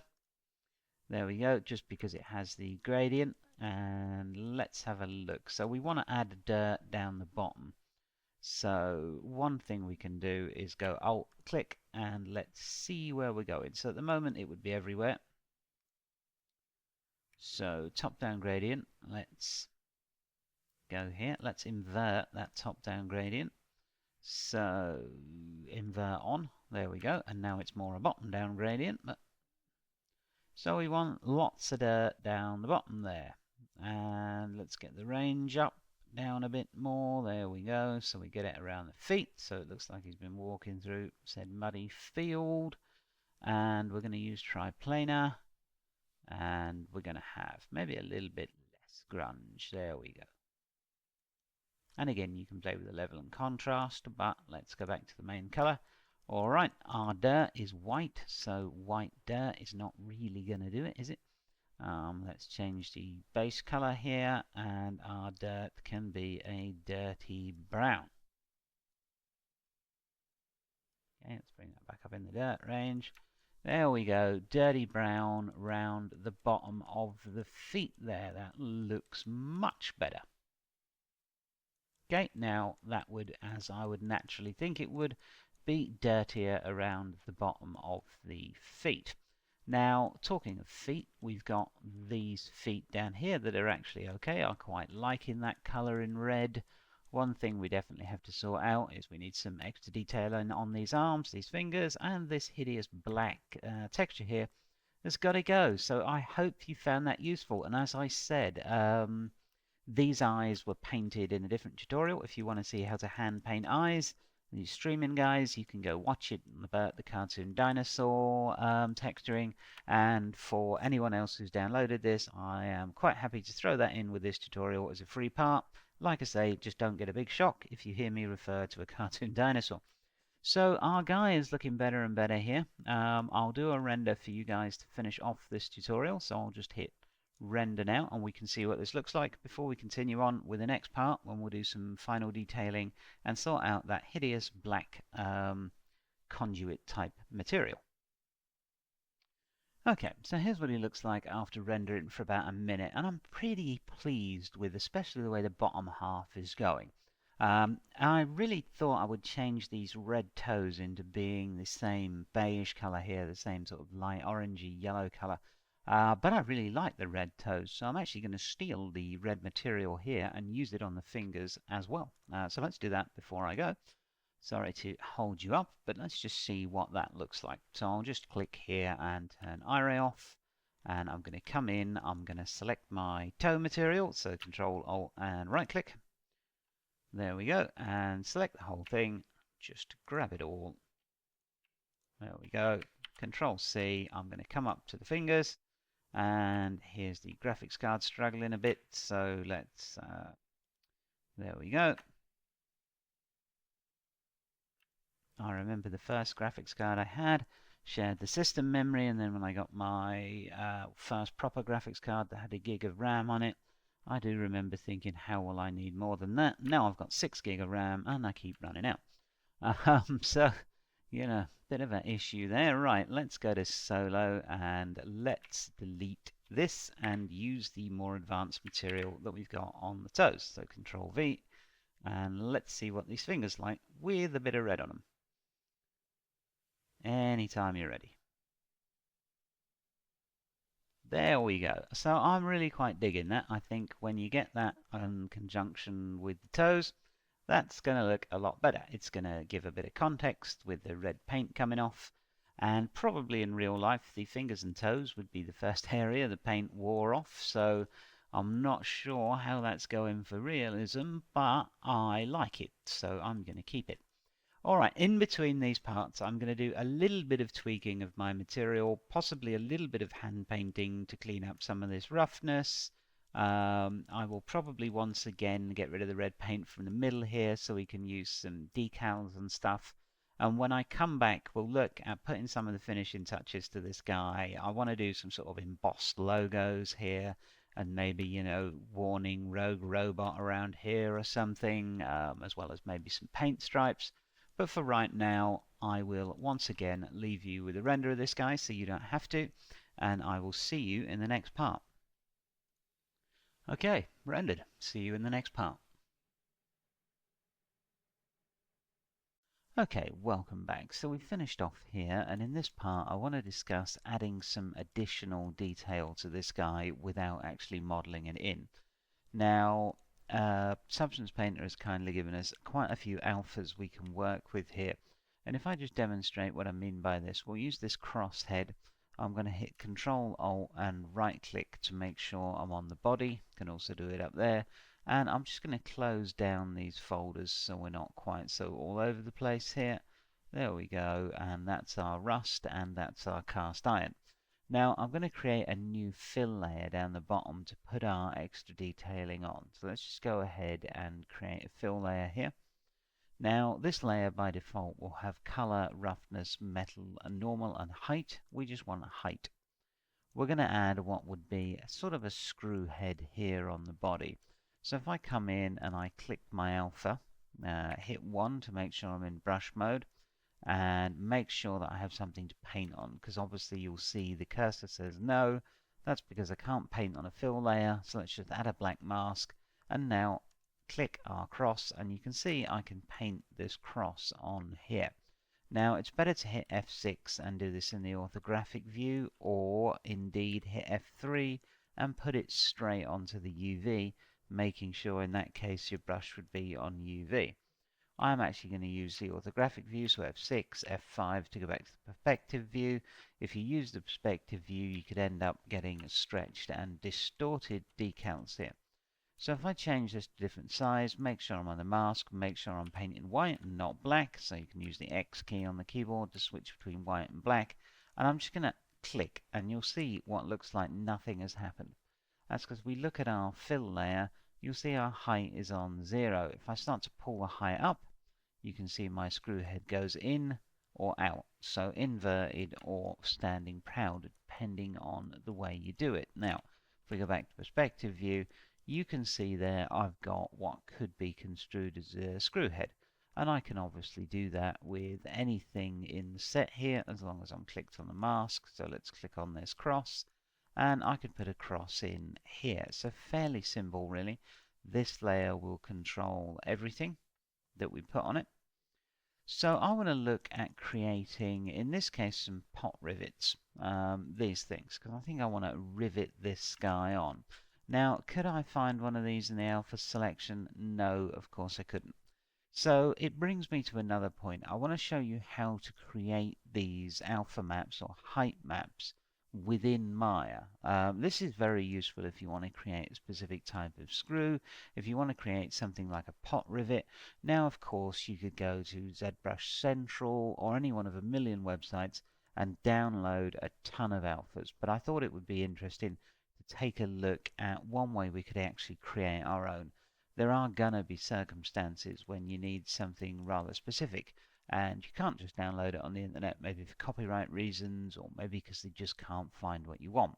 So let's open up a copy of Maya here and do a very, very simple pot rivet design, convert that to a height map, and then bring that into Substance Painter so we can use it. So open up Maya, and for our pot rivet, I'm going to start probably with a sphere, and I'm not going to pay too much attention to our modeling here, because I'm simply not going to need it to be perfect geometry-wise. But we should end up with something that's rather nice. So let's take our sphere there and cut it in half. I'm going to go back to object mode, and I'm going to scale this down until it's a bit rivet-like. Or at least I feel it's how I would want it. Now, if I look at my reference image here, I've got a sort of rounded and then a flat top and then a hole. So we can easily do this. We can again go to faces, we can select the ones we want, there we go, let's make sure we've got them all. And you can of course use the orthographic views to make your life a bit easier here. I'm going to flatten this off a little bit and just bring it out so we've got a flat piece in the middle. This is not really intended to be a modeling tutorial. Obviously, I think most of you watching this would be able to model a very simple pot rivet here. So I'm just going to actually click here and then double click around. Just make sure I got the right row. There we go. And I'm just going to extrude this inwards. So I'm going to modeling toolkit, extrude, and click the center and extrude downwards. And I'm going to want this to hold together. I'm actually going to render this with Maya software, so we're going to end up smoothing it quite a bit. So I'm just going to bevel these edges so they don't completely collapse. So let's select all our edges around here. That should be enough. And edit mesh and bevel. Like I say, this is not going to be, I'm going to leave just a little bit on, and I'm going to set the segments to 2. There we go. And what we're looking for is for this to hold its shape when we smooth it. Now, because Maya software pays no attention to smooth preview, we're actually going to have to go in and do a mesh smooth. And that should be about smooth enough. Now, because we don't need to worry about geometry constraints, we might as well go ahead and make that super smooth. It's really not going to hurt anything. Now, we need to convert this piece of geometry from a piece of geometry into a height map, which can be done with the application of a few simple materials. So assign new material, Maya surface shader, and we're going to get a surface shader. That will make it just black. Now I'm going to delete the history on this just because it's a bit neater. So delete by type, history, and now I can find my surface shader a bit easier. I'm going to add to this a utility. So I'm going to use a projection utility. Where are we?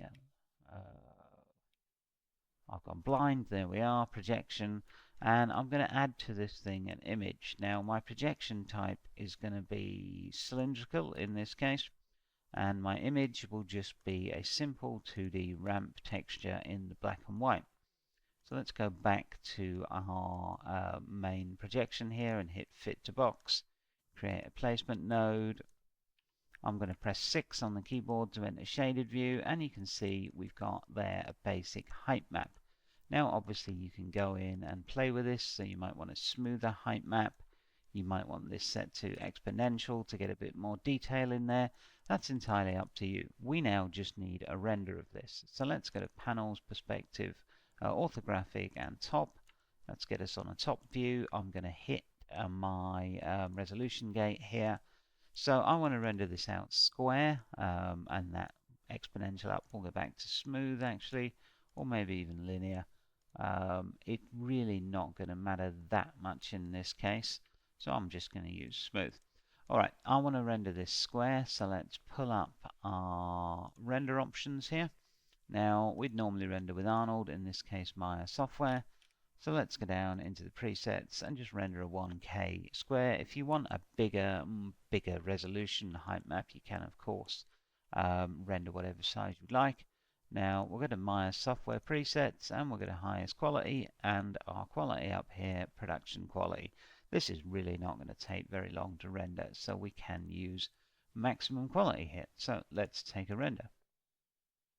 And there we go, that's it. So as you can see, this is looking like a alpha height map. Now I'm going to save this guy and open it back up in Substance Painter. So I'm just literally going to go File, Save Image, and then I'll see you back in Substance Painter. Okay, I've saved that out as an EXR. Now let's import it into Substance. So I'm just going to hit my import resources here, which can be found here on the shelf, or File, Import Resources. Again, I think we've done this before, it doesn't really matter. So I've got my robot substance directory happens to be open here, and I believe that I saved that under Rivet. I'm going to call it an alpha. I'm going to import it to the current project, and I'm going to hit import. Now I've got my Rivet down here.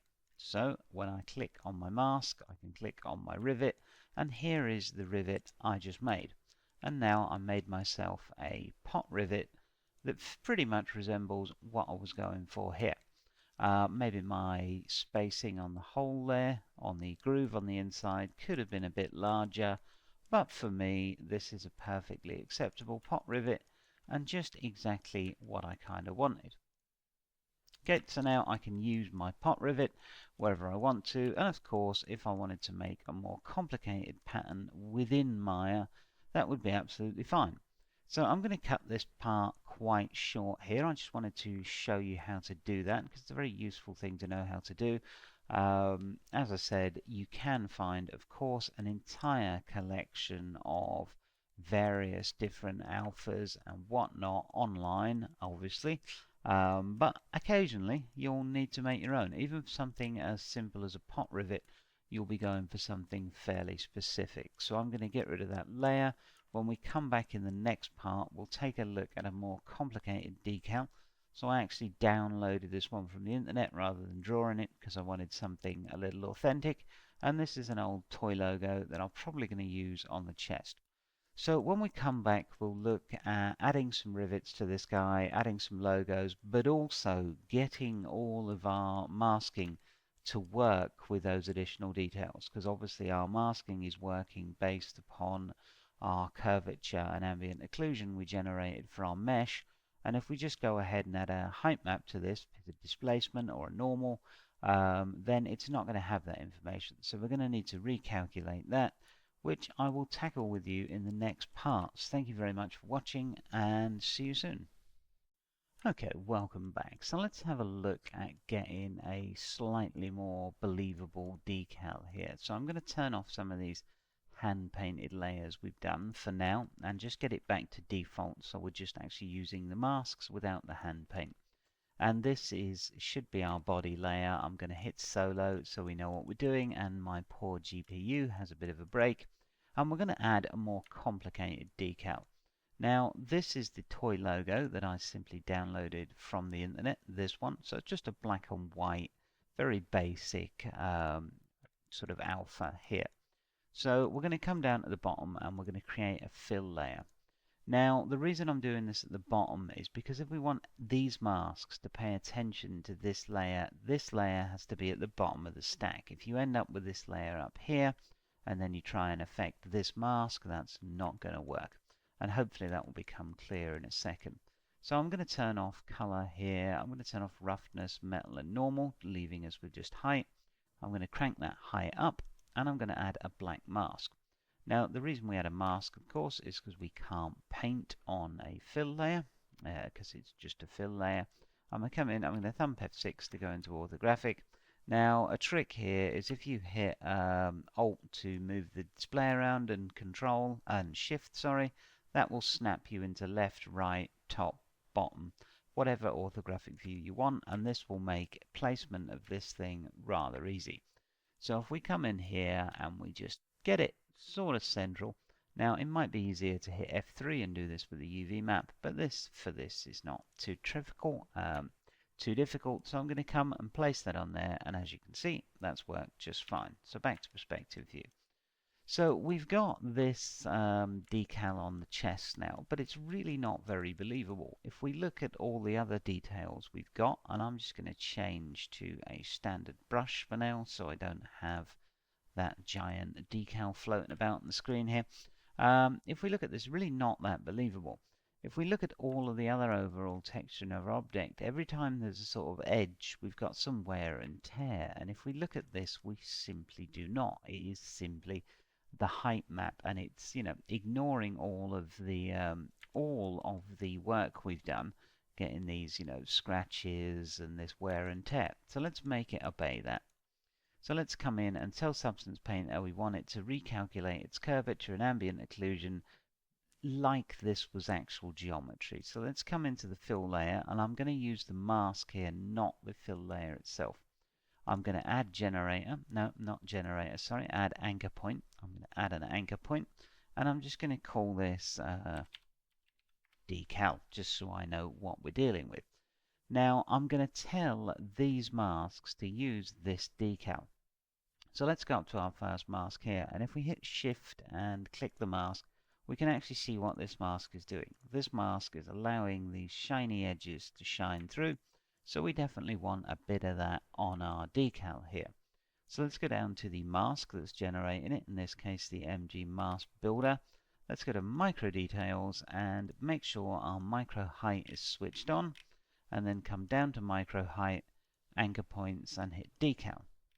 Now, if you've done this on a not on a mask, but on, say, a paint layer, you will then be given the choice to pick which channel to use. Now, in our case, it would be height, but because we've only got one channel, this being a black and white mask, we don't get that. But be aware, if you've used just a paint layer and you've painted it on that, then you'll see that option to use layer. By default, it will actually be the base color, which is very rarely the one you normally want. So just a little tip there.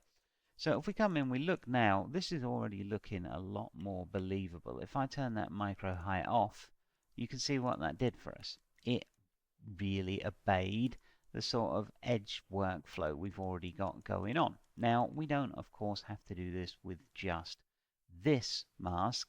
We have to do this with every mask we want this to apply to. Now, you do, under micro details of the mask, have some settings here, so you can change the intensity independently of what we generated for the main mask. So, you know, depending on what you want here, you can change that about. I'm going to leave mine pretty much default for now. I can always come back and tweak it later. So that's done this mask. Let's do this mask. This one's a fairly major mask. So again, just MG mask editor, or in this case, builder. Micro details, so we want that micro high on, and again, just feed it that anchor point, and you'll see that's put me a little bit of red paint in here. And again, I can control the intensity of that here. Well, this one will probably be AO radius, so I'll probably get a bit more red paint in there, and AO depth, just to give it, you know, a little bit more where it wouldn't have rubbed off so much in the center.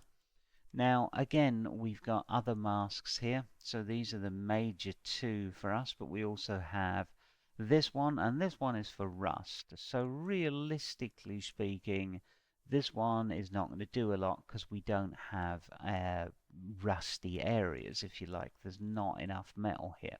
So I can pretty much skip this one and save some work for my GPU because it would calculate it, and it really doesn't need to. Now let's go down to the cast iron, and here we should have some form of cast iron shiny edge. So let's turn everything else off here. Let's just go up and kill our other layers for a minute so we can see where our shiny edge is being generated from. So that is indeed our shiny edge. And let's see that where we can, so here you can see our shiny edge. Now it's quite subtle, but I would still like this to have some shiny edges as well. So if we turn that off, we're probably going to want to do this mask. So let's come in here and micro details once again, and make sure we got that micro height on. And here we go, feed it the anchor point, and you'll see that's given us the dirt there. So which mask do we want for the shiny edges? It would actually be this one. It's a little deceptive because it's underneath the folder. So, you know, good naming conventions here are quite important, or you can end up looking for the same thing for ages. Micro high on, and let's come in and again feed it the anchor point, and that should give us some shiny edges. That one's actually quite nice. Okay, now we can turn our other layers back on. So there was our rust, and here's our red paint. And there we go. Now our decal is a lot more believable. Now this technique, it has its drawbacks. Of course, you're never going to get complete control, but you know, you can come in and hand paint. So for instance, if we wanted to add another paint layer here, let's just add a paint layer. I can always come in and do some hand editing.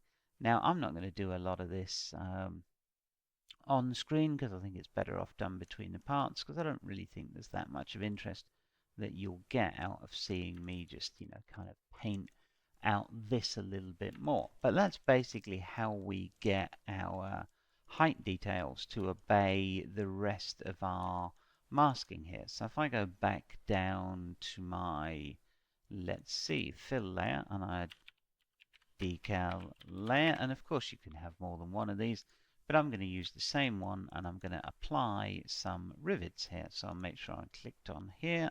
I'm going to go to my alphas, and I'm going to find my rivet, which I actually closed this project down in between these parts, so I'll probably just have to quickly re-import that again. Not an issue, should be here. There we go.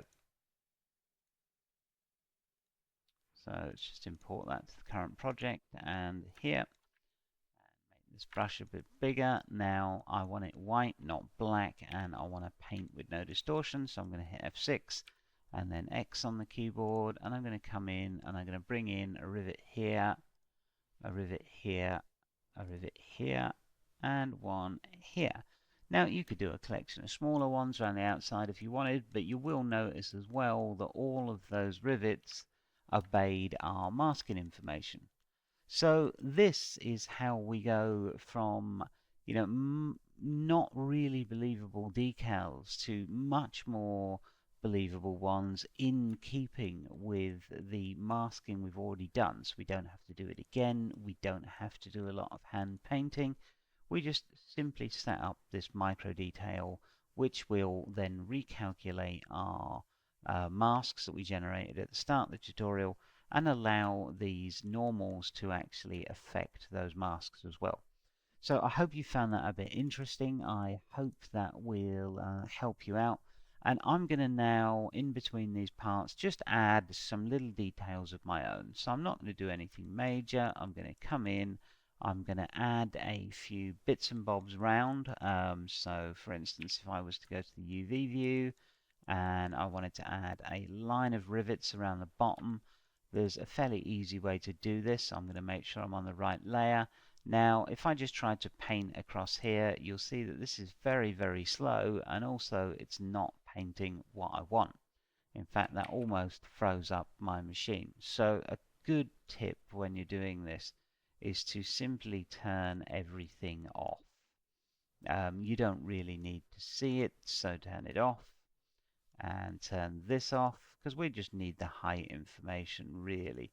So I'm going to click here and you'll see now that will be a bit faster. I can work with it a bit easier. It's still a little bit slow, but it's much better than it was.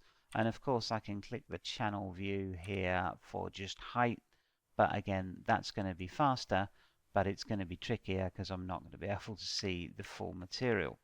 Sometimes you won't need it, you'll just be following the edge of a UV. So I'm going to click material here.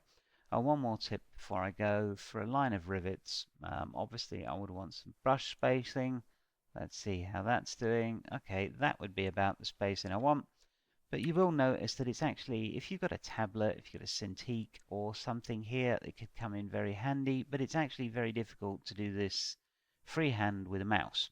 As you can see, this is about the best I can do this way, and that's going to look awful. In fact, we can nip back in and see that's not really following the line at all.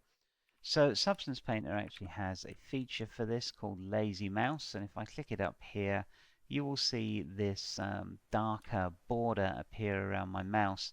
So this won't actually start drawing till I get a bit further in front of myself, which gives me some time to steady my hand up, and it gives me that little bit of head start, if you like, so it becomes a bit easier to draw things in a smooth, straight, flowing line. And this is great for placing rivets, stitches, if you're doing something with some leather work.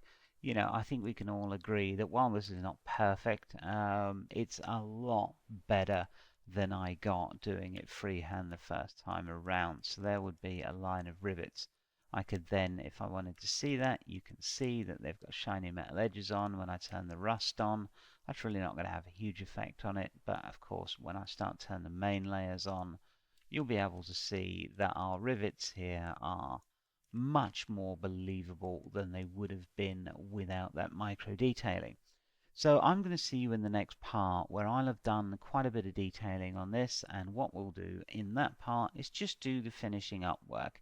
So we'll do some hand painting, we'll do some touch-ups of the masks, we'll get them a little smoother, we'll add some variation in the dirt here just to get it a little more believable, and just basically a few final finishing tweaks. So I hope you found this helpful, and I will see you in the next part. Thank you very much for watching.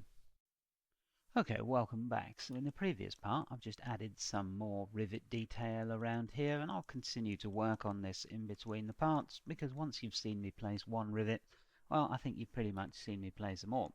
So in this part, I want to talk about projection. Now, we've looked at using textures that are not generated by Substance Painter, so for instance these eyes, and then bringing them in and painting these within Substance. And now I want to look at a bit more complicated ways to do this. So I've found a texture I liked. It's just a very simple warning sign with, caution robot that I thought would look rather good on our model. And I've made the background here transparent. So basically I've cut it out. Now, a word of warning here, if you save this out as a TIFF, or in fact a number of formats don't work well with Substance Painter, TIFF transparency happening to be one of them, so I would recommend saving this as a PSD coming out of Photoshop, because Substance Painter seems to play quite nicely with PSDs. Now, the first thing I'd need to do to use a texture is import it into the texture shelf, which I've already done here. And as we've done this before, I wouldn't go through it again, but there is one thing that I wanted to show you. One of the things that I find a bit quirky about Substance is during the texturing process, you'll probably bring in some textures, use them, then decide they're no good and want to get rid of them. So you'll go and naturally assume you'd find a delete here, but you won't find it. So Substance won't allow you to delete textures that you've imported. Now, there is a way to do this, but it's kind of a bit of a double-edged sword. If you go up to File Clean, that will get rid of that texture because I'm not using it within my scene. But it will also get rid of every other texture I'm not using within my scene. So if you'd imported a bunch of stuff to use later, and you just hadn't got around to using it, that File Clean would wipe it all out. So, it is good to keep your shelves clean and your project size down. But again, if you accidentally hit File Clean, you might end up having to re-import a bunch of stuff. It also won't get rid of it if you've painted it on a layer and then just hidden that layer. So maybe you can't see it. If you go up to File Clean and it doesn't get rid of it, well, the reason is because you've used it somewhere that you've probably just turned off the display layer or something. So just a warning there, if you cannot get rid of it, just check your layers and make sure it's not in use somewhere. Alright, so let's just quickly re-import that. So again, just add a resource here, and mine is just this Photoshop document. And I'm going to hit, what do we want? Texture, and I'm going to import that to current shelf, import, and there we go. So projection, let's hit 3 on the keyboard to go into a projection brush. So first of all, of course, it's telling me I can't use a projection brush on this, which is a folder, which is of course right. So let's start off by just using a normal paint layer and then hitting 3 to go to projection. I'm going to drag this into the base color and that will put it on our projection. Now you'll notice here that I've got height, roughness, metallic and normal armed. So here's another limitation-ish. So we'll up a few of these values so they're pretty obvious, and then we'll come in and we'll paint this projection on this robot. So you can either size this by simply moving the camera, or pressing and holding S on the keyboard will allow you to resize the projection that way. Whichever is good for you. Your mileage may vary depending on what you need. Now I've got a default hard brush with which to paint this. We want to make sure that we're going to paint on tangent wrap. In fact, for this, tangent planar or camera would be fine, but I'm just going to use the default tangent wrap here. And let's go up and just quickly paint this on. Now you can see that I'm painting height and roughness and everything else, but it's not confining itself to the stencil. It's going wherever the brush would go. So obviously this is no good. So let's get rid of height, roughness, normal and metallic and just paint it in as a base color. So we can work on these values independently. It's a bit hinky in Substance in my opinion, but it can be done. So let's go and hit 1 on the keyboard there, and we've done a very basic texture projection. So now we've got our caution, robots operating in this area sign. Now for a start, it doesn't look great because it's sharing the same roughness and the same normal and the same height map as the base, which might be okay to a certain degree. But if you wanted to make this a plaque or a thick sticker, then obviously that would be a little different. It's also a little clean. So if we wanted to blend it in with our base layer here, we can change our blending mode from normal to multiply. It would probably look a lot better. There we go. And again, your mileage may vary on this. You may want something that really doesn't blend in. You might want to put something on there that keeps its own color, but for me this multiplying here just blends this in nicely. You can also of course try various different others. You can do an overlay here which will allow you to keep the dirt on the bottom. So if we go from normal to overlay, that will allow you to keep the dirt without quite the effect of multiply here. Screen also will allow you to keep the dirt, but it will lighten everything up. So, depending on what you need, you may need to pick a different blending mode. So for this one, I kind of liked multiply. It's not generally the correct way to do it, but it does kind of darken the whole thing up a bit and give it a grungier look. Overlay or screen would normally be the way to do it. You could also try linear dodge, which would add it, but that's always going to pretty much make it too bright in this case. So overlay should do us just fine. Or multiply in this case, whichever you want to use. Right, so now we've got this projected on here. How do we go about sorting out this material? So if we click here, you know, we've got, if we click our C for channels, we've got no independent height, we've got no independent roughness, we've got no independent metallic, and we've got no independent normal. So how do we sort that out? Well, it's actually not that difficult. It's a bit, as I say, you're going to need to do a bit of work on it, but I'm going to hit F3 to go into the UV mode. Now, I don't like working on this upside down, so I'm going to hit Alt and Shift and where are we? Alt and Shift and the left mouse button. There we go. That just flipped the UV. And now we can start to work on this. So I'm going to take a hard brush here. So brush is just the default hard brush. And I'm going to come in and I'm actually going to do some hand painting on this guy. Now before I do that, I'm going to punch material and I'm going to do a little test. So when I paint, you'll see this is what I'm painting, because at the moment I'm painting a base color as well. So we don't want that. We want to paint everything but color. Now the effect of this is going to be not so exaggerated, so I'll add a little height here, and now you can see that we're painting that height.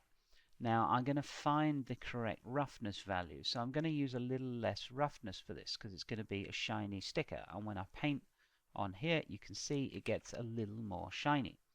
I'm going to use no metallic on this because it would be a sticker, of course, and I'm going to use that height.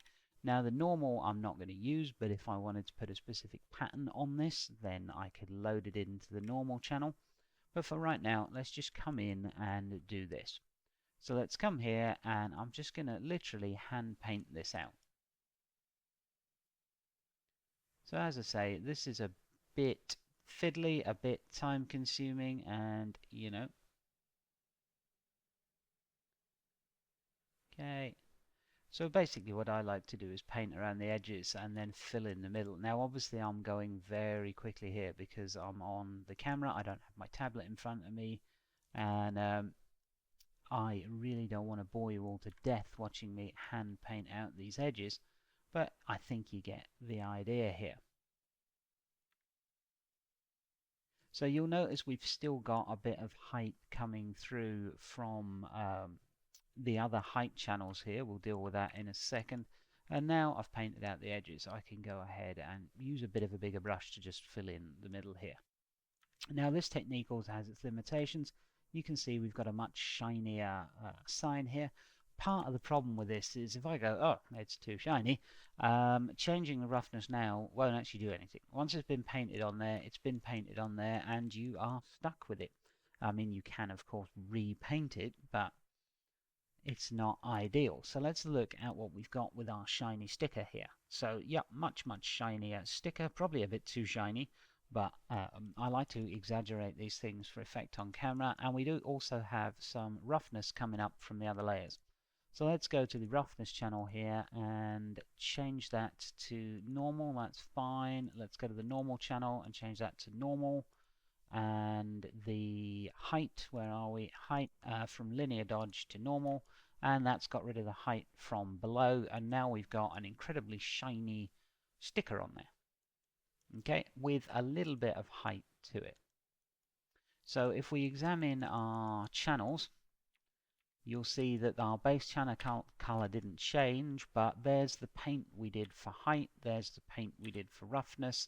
There is nothing for metallic, of course, and nothing for normal, and there is the height and normal. So you can see we've taken off this sort of stipply effect that we have for the paint because the sticker wouldn't have it. So that's one way to do a projection and get it to, you know, as be different than the base layer in terms of height and roughness and everything else. So it's a bit limited though. It does have a few drawbacks. Once I've placed it here, I can't move it. That's it. It's stuck there. If I wanted to go, because in this case, this is a little high. I would like to recenter this, but I can't. And also, I would like to change the roughness value. I would like to be able to go, okay, yep, now I've got rid of the stippling and other roughness effects. you know, this roughness is just far too clean for this model. So I'd like to be able to come in and dump a roughness texture in here and have it change that, which of course I can't do without repainting it. Now I can come in and let's just get some sort of grunge. It doesn't really matter. Concrete will do. And I'm going to paint out here just the roughness channel. So I could come in here and, you know, roughen this up a bit. It is possible, but again, it lacks a certain amount of flexibility. So, you know, that did it.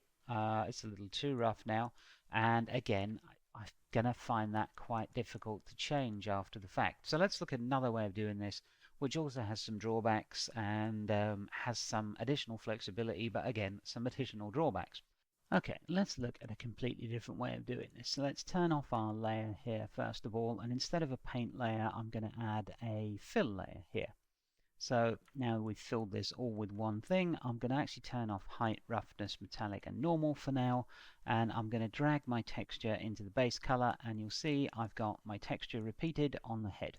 So the first thing we want to do, unless you want it repeated of course, is to turn the UV tiling to none, and that just gets us here. Now if we thump F3 to go into the view here, this is going to be a lot easier if we do it on the UV. So I'm going to drag my properties shelf out because I'm going to play with the UV offsets and scale here, and that's a little easier to do in this context if we have a slightly bigger window to play with. We have slightly bigger sliders. So you can see I can now move this about using the offsets here, hence the slightly bigger sliders required.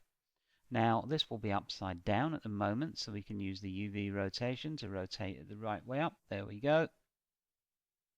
So something like this, and then we can use the UV scale to just move this into place. Now this can be a little tricky and a little limiting, like I say.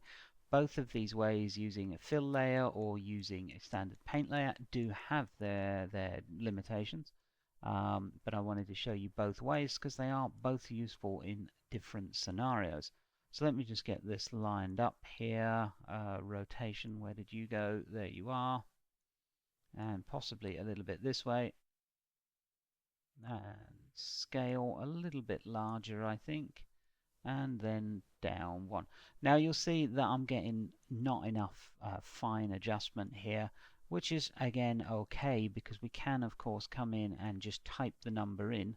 So I'm going to put this offset to 0.245, and that should put us in the middle. 0.045 was it? No. Oh, that's just marvelous. Now I've forgotten what the value should have been.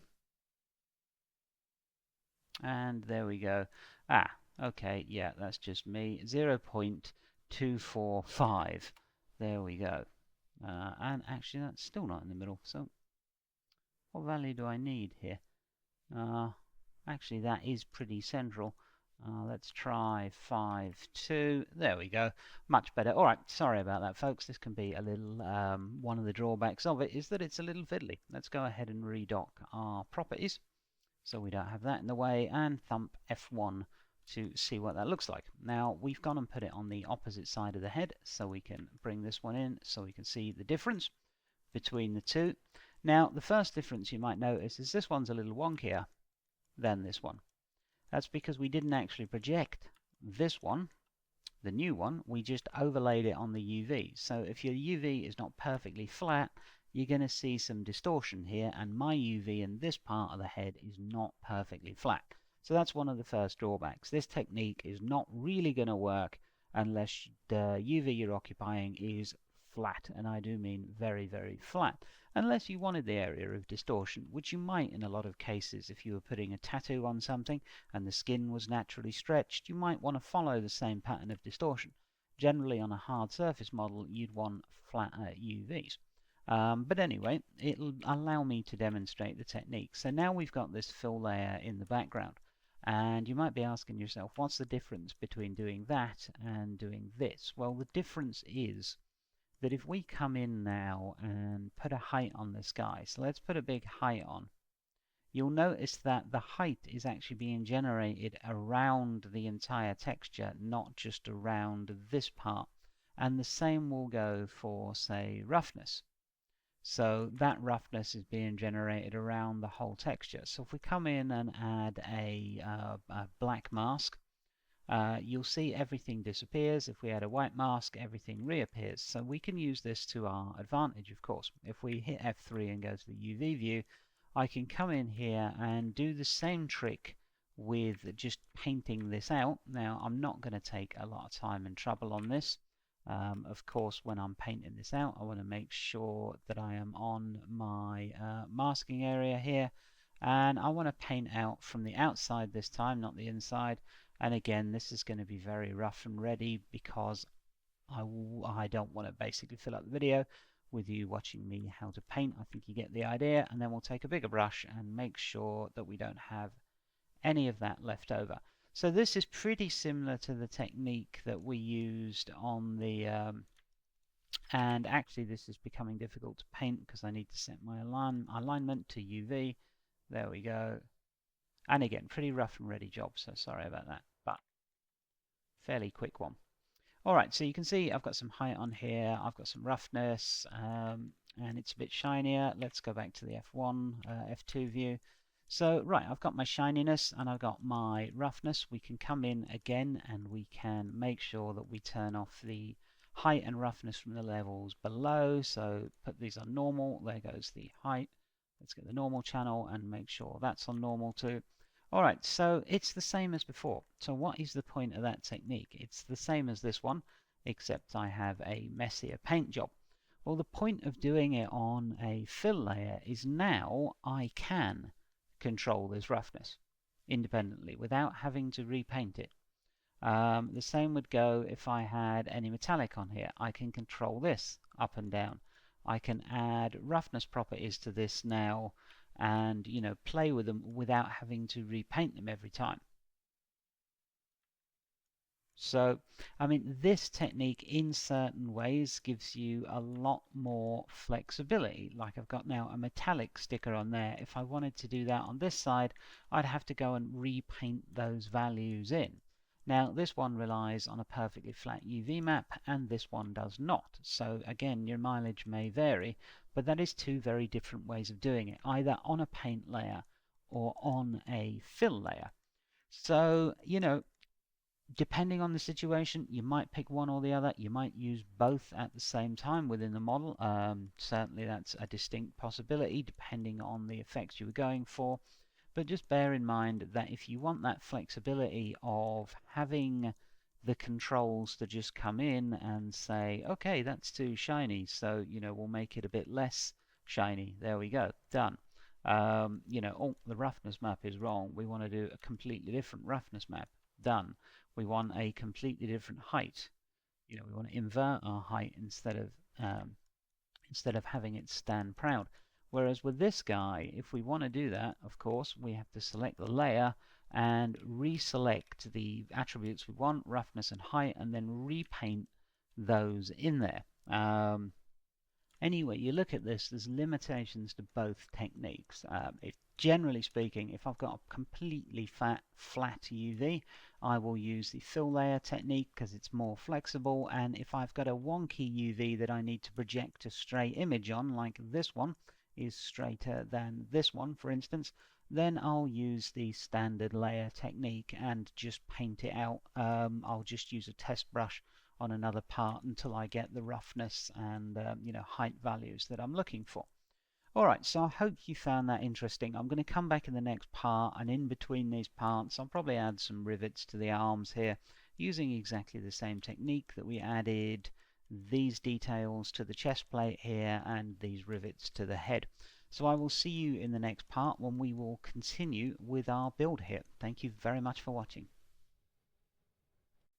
Okay, welcome back. So since the previous part, I've just moved our little sticker here, and I've also got a kind of fingerprint map in the roughness there. So what I wanted to cover right now is just the difficulty sometimes of moving materials from one piece of geometry to another. So In the past, we've done this, very quickly and sort of cavalierly, if you like. So we've just grabbed them and moved them, and we haven't really looked.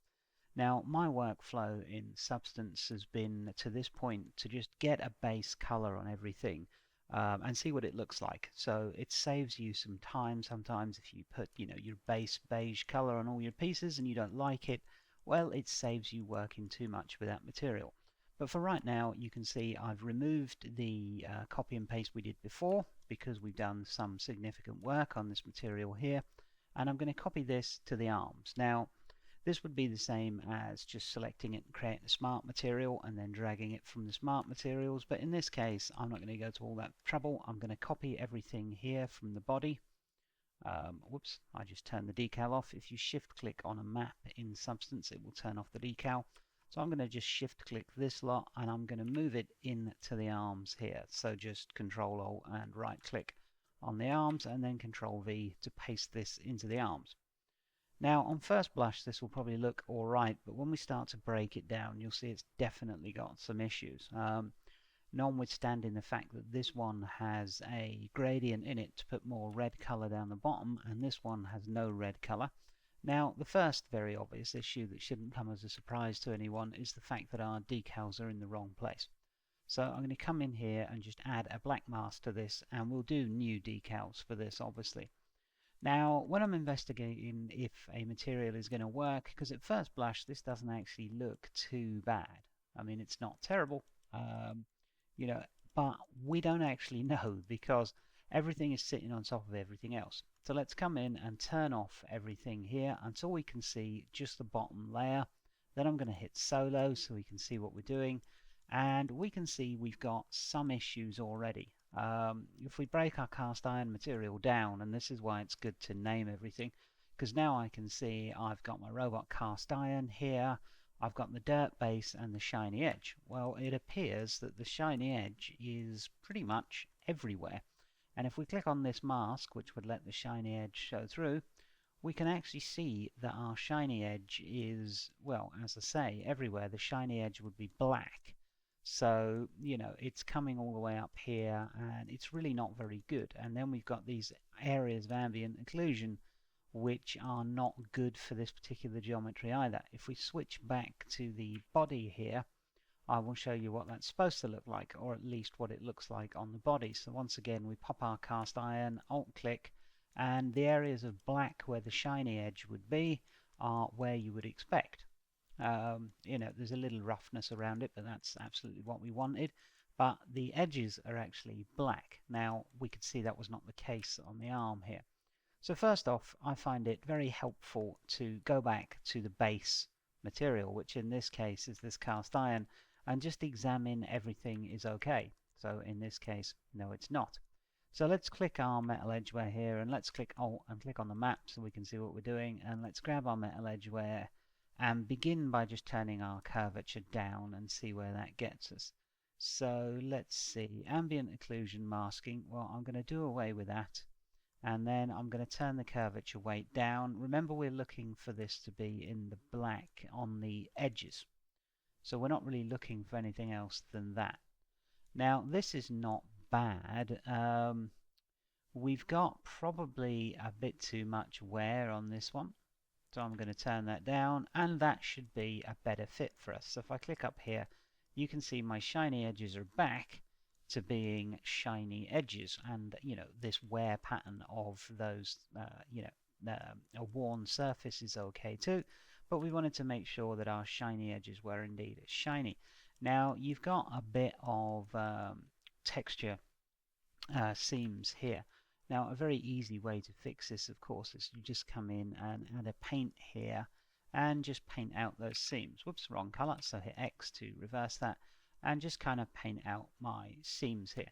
Now, I'm not going to sit and watch you guys make me paint out seams, and this can often be fixed by the trilinear attribute, but not always. In this case, it wouldn't be because it's a edgeware mask. So just be aware that you might get the occasional seam that you need to come in and hand paint out. But again, something I will do in between the parts. Right, okay, so that's our cast iron done. Let's throw our rust on here, and our rust is looking okay. It's in our gaps, it's kind of spread around sporadically, and it's where you would expect to see it. So where there's connection points, where the fingers would be pressed against here, and in the grooves here. So the rust is a-okay. Let's move up to the dirty yellow base. And the dirty yellow base is not too bad here. You know, it's okay, but I would like a little bit more of it. So let's come in. I'm also seeing a little bit of banding on this. I'm not sure if that's coming through on the camera. I'm just going to turn off the base and the rust here, and I'm going to go in here, and actually, yeah, there is banding there. Let me make it a bit darker so perhaps you can see it as well. So let's pop this out, and let's go for our cast iron base, and let's make this a bit darker and see if we can see that banding any better. No, it could just be me, but I'm thinking it is actually some banding going on. So what I'm going to do is I'm going to check my maps to see if there's any banding on there, and this might be difficult for you to see, what with the compressed video quality and everything, but take my word for it, there's some banding there. So I'm going to come up to the display settings, viewer settings, and I'm going to set this to additional maps. And yeah, I mean, we were seeing some there. I don't know whether you can see this, but I see definite striping here on our curvature map. So we can regen this curvature map. It's really not an issue. In fact, let's go to all and see if anything else has this. No, nice and smooth. Nice and smooth. Okay, so yep, we got some definite banding here on the hips, and a little bit here, and a little bit here. Now, luckily enough, in Substance, we can actually regen these on the fly.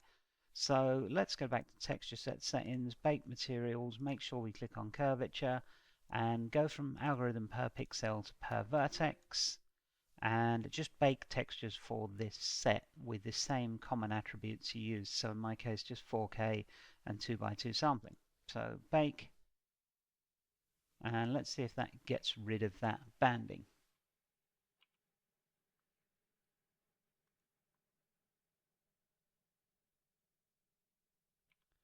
Okay, that has indeed gotten rid of our banding. So let's go back to our viewer settings and go back to material mode. And you can see here that this is not excellent. It's got a little bit of sharp cutoff here, but I'm really not seeing that banded issue anymore.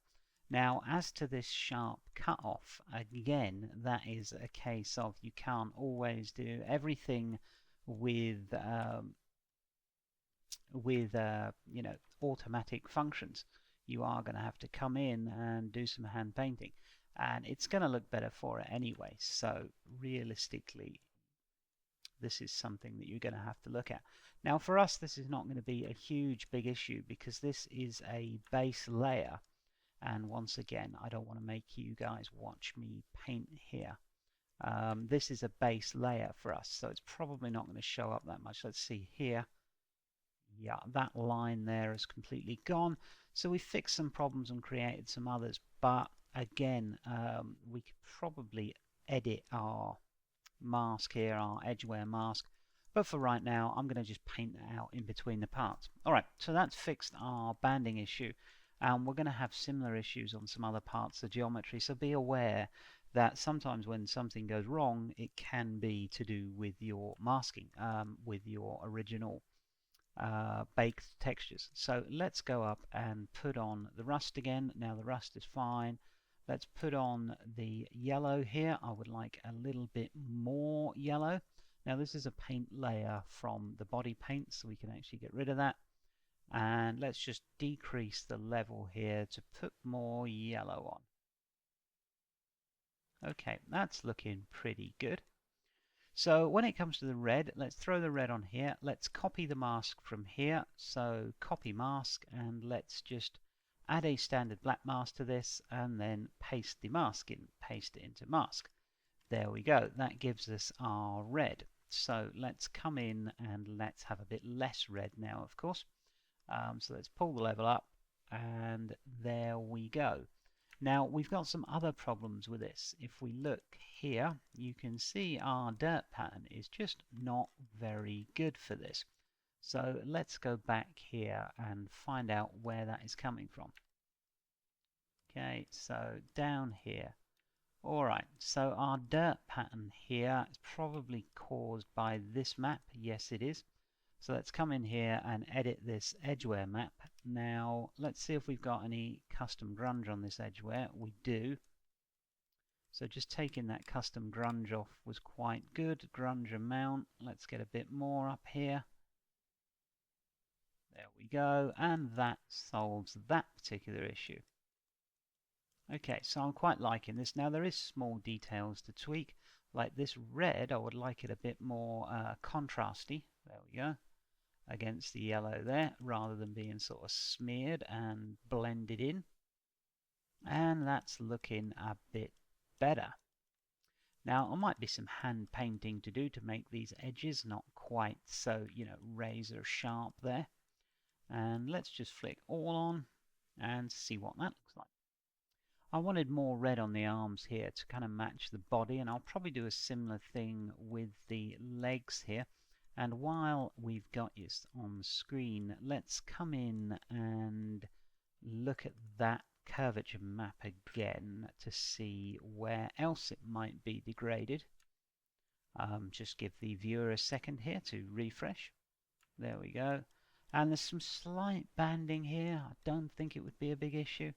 And there's some definite banding around the hip area.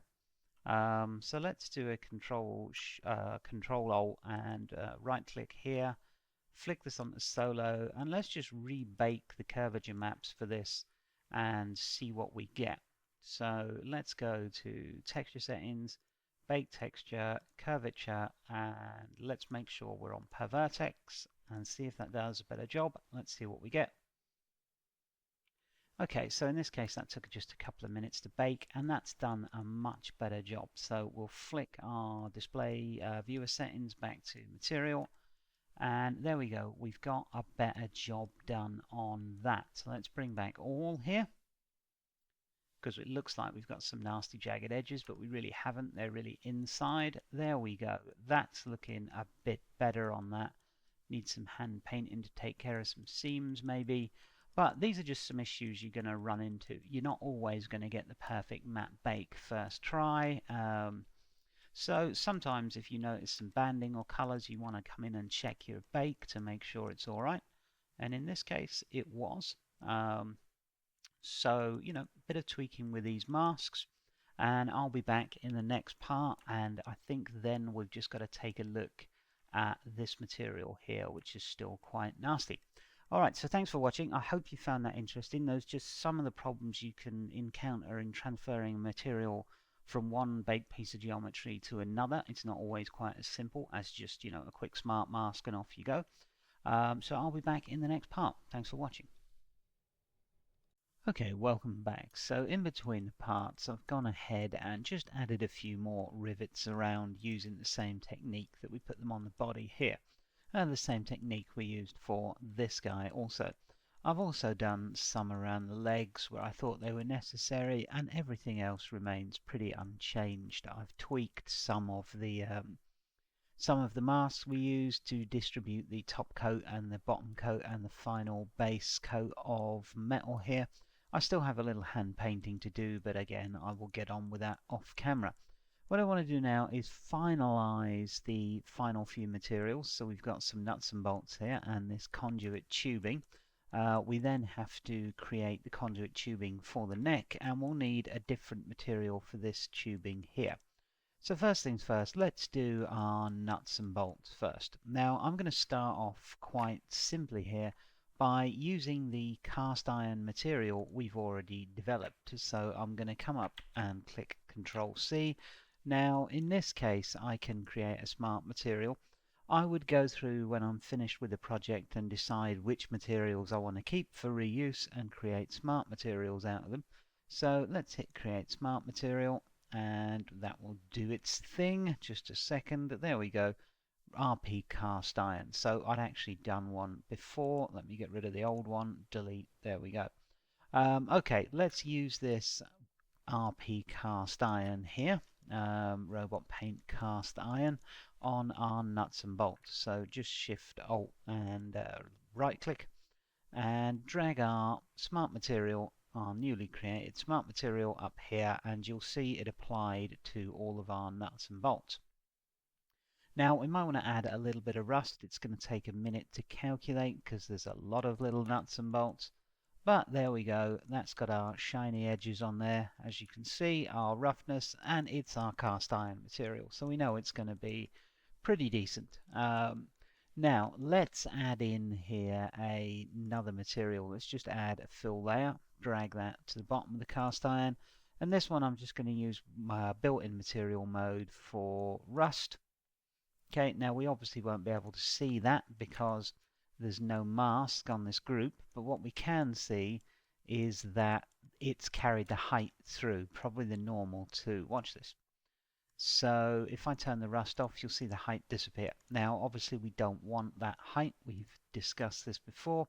So making sure, first of all, we'll do the normal and we'll set that to normal, and then we'll do the height and we'll set that from linear dodge to normal, and you'll see that height map disappear. Now let's add a white mask or black mask, it doesn't really matter because we're going to drop a generator in here. So let's drop a generator in and we'll just use the metal edgeware generator and invert it. So there we go. That's probably a bit much really, grunge amount. Let's pull that down. Or yeah, so okay, so that's not, we're going to do the curvature weight here probably. There we go.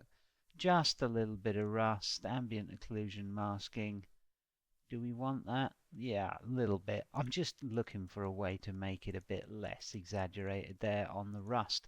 Now, we've got one issue here. If we check some of our other nuts and bolts, I think we've got some down here. Yeah, we do. So, yeah, it's looking okay. Not a lot of rust, but we don't need a lot. Just a little bit. Alright, so that's looking fine. One issue though, these tubes would be like a flexible rubber in the initial design, and they obviously wouldn't be metal and rusty like this. So we need to mask off these tubes from everything here. So I'm going to select these two guys and add them to a group. Now there is an easy way to do that. Obviously just create the group and then drag them up. And I'll call this cast iron rust. There we go. Just so I know what I'm dealing with. And now I can add a mask for these. So let's come up and let's see here. Let's add a fill layer so we can see what we're doing when we start to mask, and drag it underneath. There we go.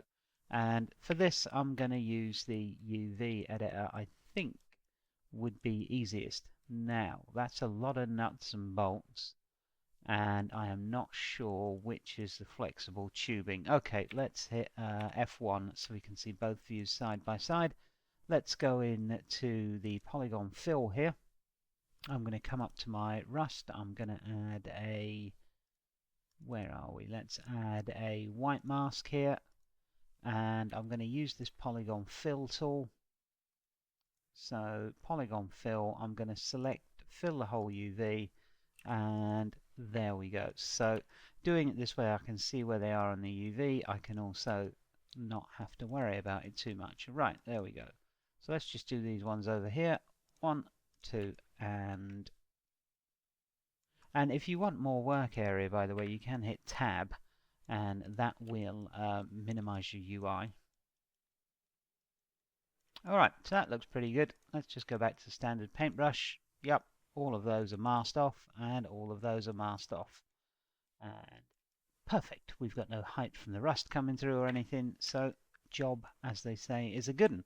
And there it is on our UV, all the masking. So it was those pieces I thought it might be. Alright, now we've got that masked out, let's have a look at, so that's masking that. So let's add here a fill layer.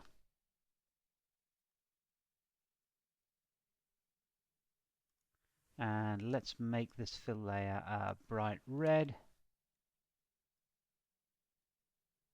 Okay, there we go. So There would be our fill layer. Now for this fill layer, I'm going to use an already selected material, some sort of artificial rubber. Let's see if they have one. No. Vinyl maybe? No. Let's have a look at what we've got. We got artificial leather, which is not too bad. Plastic. Silicone. Perfect. Silicone tubing. There we go. So that would be our silicone tubing material. Sometimes with these little materials it's best just to use an inbuilt one, especially for the purposes of this tutorial. I think that we are coming to the point now where we've designed quite a few materials. Now this silicone tubing, it is a bit bumpy, so let's go and correct that.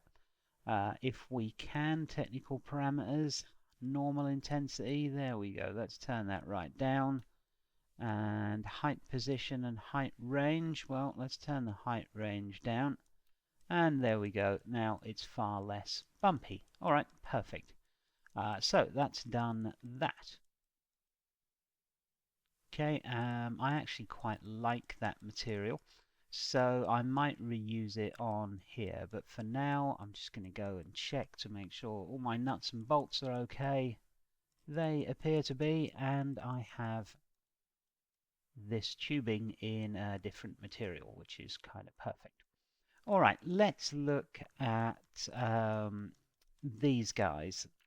So we've got 4 of these kind of decal things on here, and what I'm going to do with these is make them predominantly red, I should think. So I'm going to come in and steal the red material we've got here from the body, so base dirty red. I'm going to copy this, and then I'm going to go and select this and paste it. So let's see what happens here. We'll probably need to put the cast iron underneath it and give it a second. Okay, sorry, it froze up for a sec there while it was calculating, and it doesn't appear to be on the top here. That's probably because we have a gradient on this mask here, a top-down gradient. We do. So we don't want any of that. And in fact, do we even want such a complicated mask up here? We really don't. So let's just remove it, remove mask, and then we'll come in and add a white mask. And we will then, let's see, what do we want to do on these bad boys? Just some edge wear, I think we would get away with. So let's just come in, add a generator, and edge wear here. Okay, and that's going to need to be inverted, of course. Right, so that's given us some edge wear. We need something for that to wear onto, so let's use our cast iron here and pull it up to here so it sits underneath, and that should then show through the cast iron. Okay, that's showing through rather too much. Let's check our base color, and our red here is on overlay. In this case, we're going to set it to normal. I've used overlay for the red in certain areas, like these legs, for instance, and the body, simply because it helps their red layer sit overlaid the yellow layer, so some of the dirt and detail from the yellow layer will come up. But that's not always suitable. If you've got it overlaying a really dark color like a black, it'll go almost black. So, you know, your blending modes will depend on the effect that you're going for. For me, on this one, that looks absolutely fine. I mean, I might change the color of it.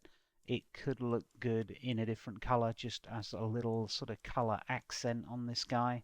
But that will take some trial and error. Maybe a blue would set it off. I don't know. I shall try that in between these parts. Now, let's have a look at a material for this, and we are just about done. So I'm going to thumb F2 on the keyboard to go back to just this view, and I'm going to think about what I want to do with these guys. Now, I did quite like this, oh, I've forgotten what it was, silicone material, that's it. So let's start off with a base of silicone.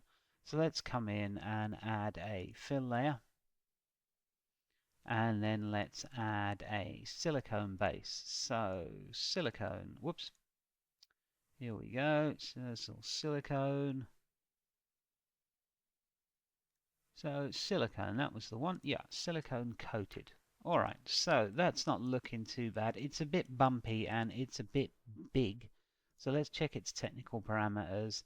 And again, we're going to knock down its height range quite a bit. There we go. And we're going to knock down its normal intensity quite a bit. There we go.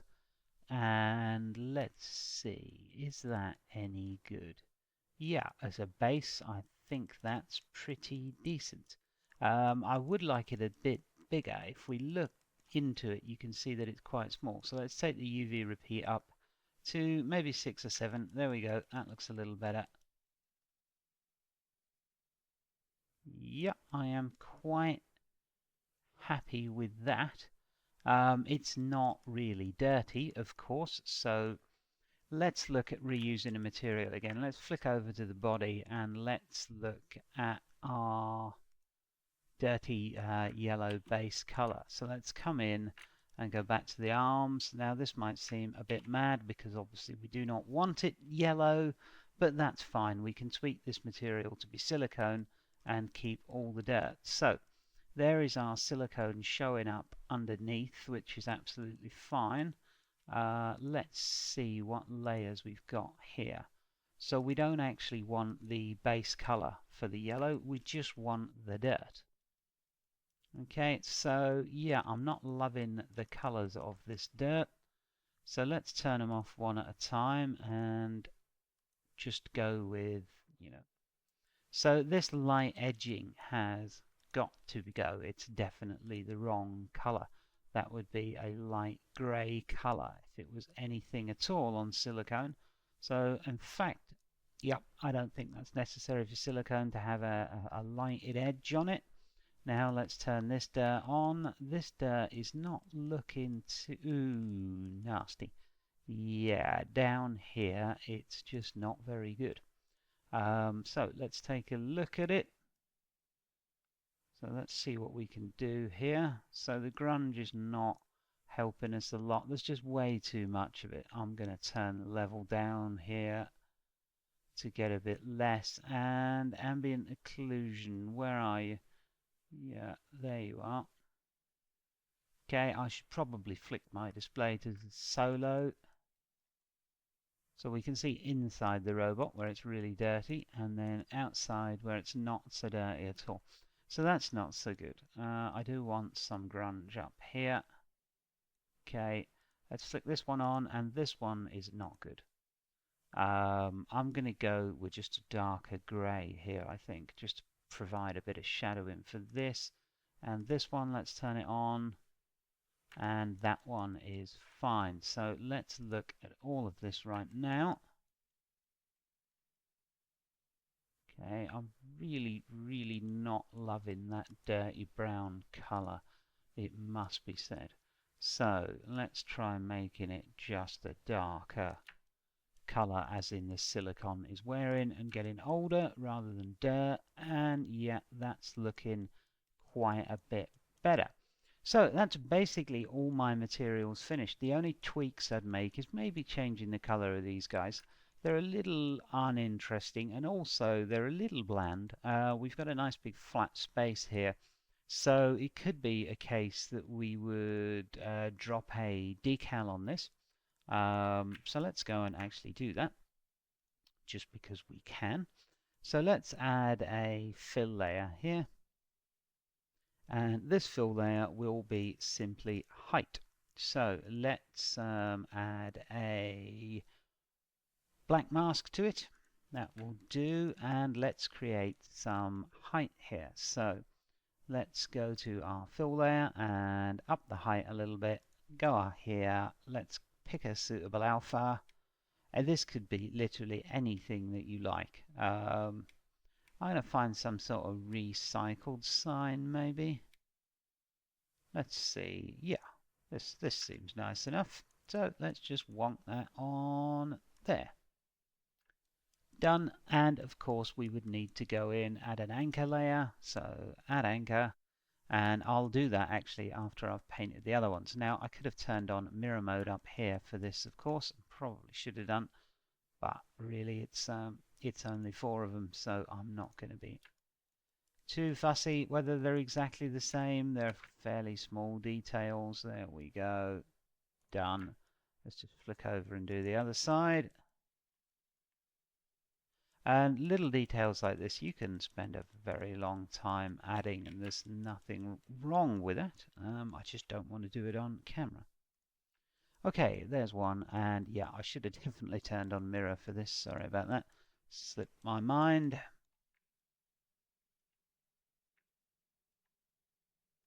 But there we go. All right, let's just once again, just so we can run through it again, we need to tell this that to calculate the curvature again based upon this added detail now. So let's go up and just go to the mask itself. Whoops, there we go, turn it off. By accident, micro details, height on, and let's feed it the anchor layer.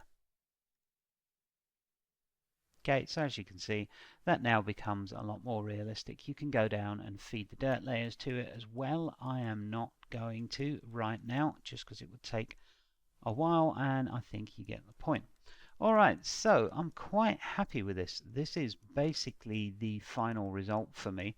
Now, there's a few small things that need tidying up. We've got some edges here that perhaps aren't the best, but really it's not that much of an issue. I will just go in, add a paint layer to our masking layers and just rough them out a little bit with a sort of artistic brush or a scratch brush or something. The same goes for adding detail to things like these large surfaces. I might go in with a scratch brush and just scratch it up by hand a little bit. And one thing we didn't do is we've got our neck is not the same color as this piping. So let's sort that out. Let's come in here and click on our piping, and we're going to want to grab all of this stuff. So Control C, and we're going to want to come up here and click on here. This is going to be slightly more complicated because we've got all of this material underneath it, but it's nothing that we can't sort out. So first off, let's grab this and paste it on the top. Now the whole body is going to turn into silicone right now, which is why it's taking an age to calculate. Okay, well, that's kind of fine. Actually doesn't look half bad all in silicone. I really like our little logo there. But anyway, so let's fix this. Let's add these two things to a folder. So let's click a new folder, and you'll notice I'm not naming things now. I would definitely recommend that you do, of course. Just at the moment, I'm trying to be speedy for the sake of not having you watch me type things out. So let's add a black mask here, and that will shine the base layer back through. And let's copy this mask from here that we did earlier for the neck, and let's paste into mask. There we go. Done. And done. Now we could delete this layer, it's no longer necessary, and there we go. Now this, and this all match, which is grand, and our nuts and bolts are just done. Now again, attention to detail here, like I've painted a rivet under here. You'd want to go and paint that out, of course, because it looks bad. I've avoided that on the top where, you know, the camera is going to see it, but right underneath here, again, you should still take it out, but you know, mistake on my part. All right, so this guy is finished, all in, you know, all bar the shouting, really. I'm going to do a render now and show you the render settings that I use in iRay, and then I will be making another tutorial with this guy. I'm going to put him in a photorealistic scene and see how he holds up. So we'll do some camera tracking, and we will do some rendering in Maya, some export of these textures into Maya, and the camera and lighting setup with Arnold and all that good stuff to match a real world photo. But right now, to finish this tutorial off, which was the painting in Substance Painter here, I'm going to take a render and I'm going to just show you my render settings before I sign off. Okay, so when I open iRay, I get this. Now I can move and rotate around in iRay. It's going to be really slow considering I'm capturing video at the same time, and iRay is currently paused. So if I go like this, I can, move it around, very similar to the IPR renderer in Maya. So some of the settings that I use in Iray, I normally use a min samples of 500 and max samples of 2000 and a max time of around 5 minutes. Of course, if I'm doing a bigger resolution render, then I'm going to increase the amount of max time. So if you want to do a bigger resolution render, you can just click override viewport resolution and put whatever one you want in. I've got a 4K widescreen here. Now, I also don't normally want to render and see this background image. This is not a good way to get your character in a photograph. As I said, we'll discuss that in an upcoming tutorial. But for right now, just come in and click clear color on the dome settings here. Now, you can also play with a lot of the settings in here, but really, this is a very limited renderer. It's kind of going to render your material and that's it. If you want to pose this chap, if you want to, put him in a real world scene, if you want to do anything with him, animate him and whatnot, we do have a rigging tutorial for that as well. If you're interested, go take a look. But yeah, if you wanted to use this guy outside of Substance here, then you're going to need to export the textures and everything. So let's just render with Iray for a second, and you can see those changes that have been made have taken effect. And this is just genuinely how I like my render to come out of Iray, so I can have a look there. Now, if you want to take the textures into Maya, you're going to need to export those. So File, Export Textures. And under the list here, you will see a config for Arnold 4, Arnold 5, depending on what you're using. Now, I'm normally going to go Arnold 5, UDIM, and then import that lot back into Maya. But I will be covering that along with how to drop this guy into a photograph. So we'll be covering things like camera tracking and whatnot, so you could get him the right scale, size, and get your photograph on the right angle and everything like that. We'll be covering lighting, materials within Arnold, and how to transfer all of this stuff from Substance into Maya. I mean, it's not that difficult, the initial transfer. You just simply export the textures and place those on materials in Maya.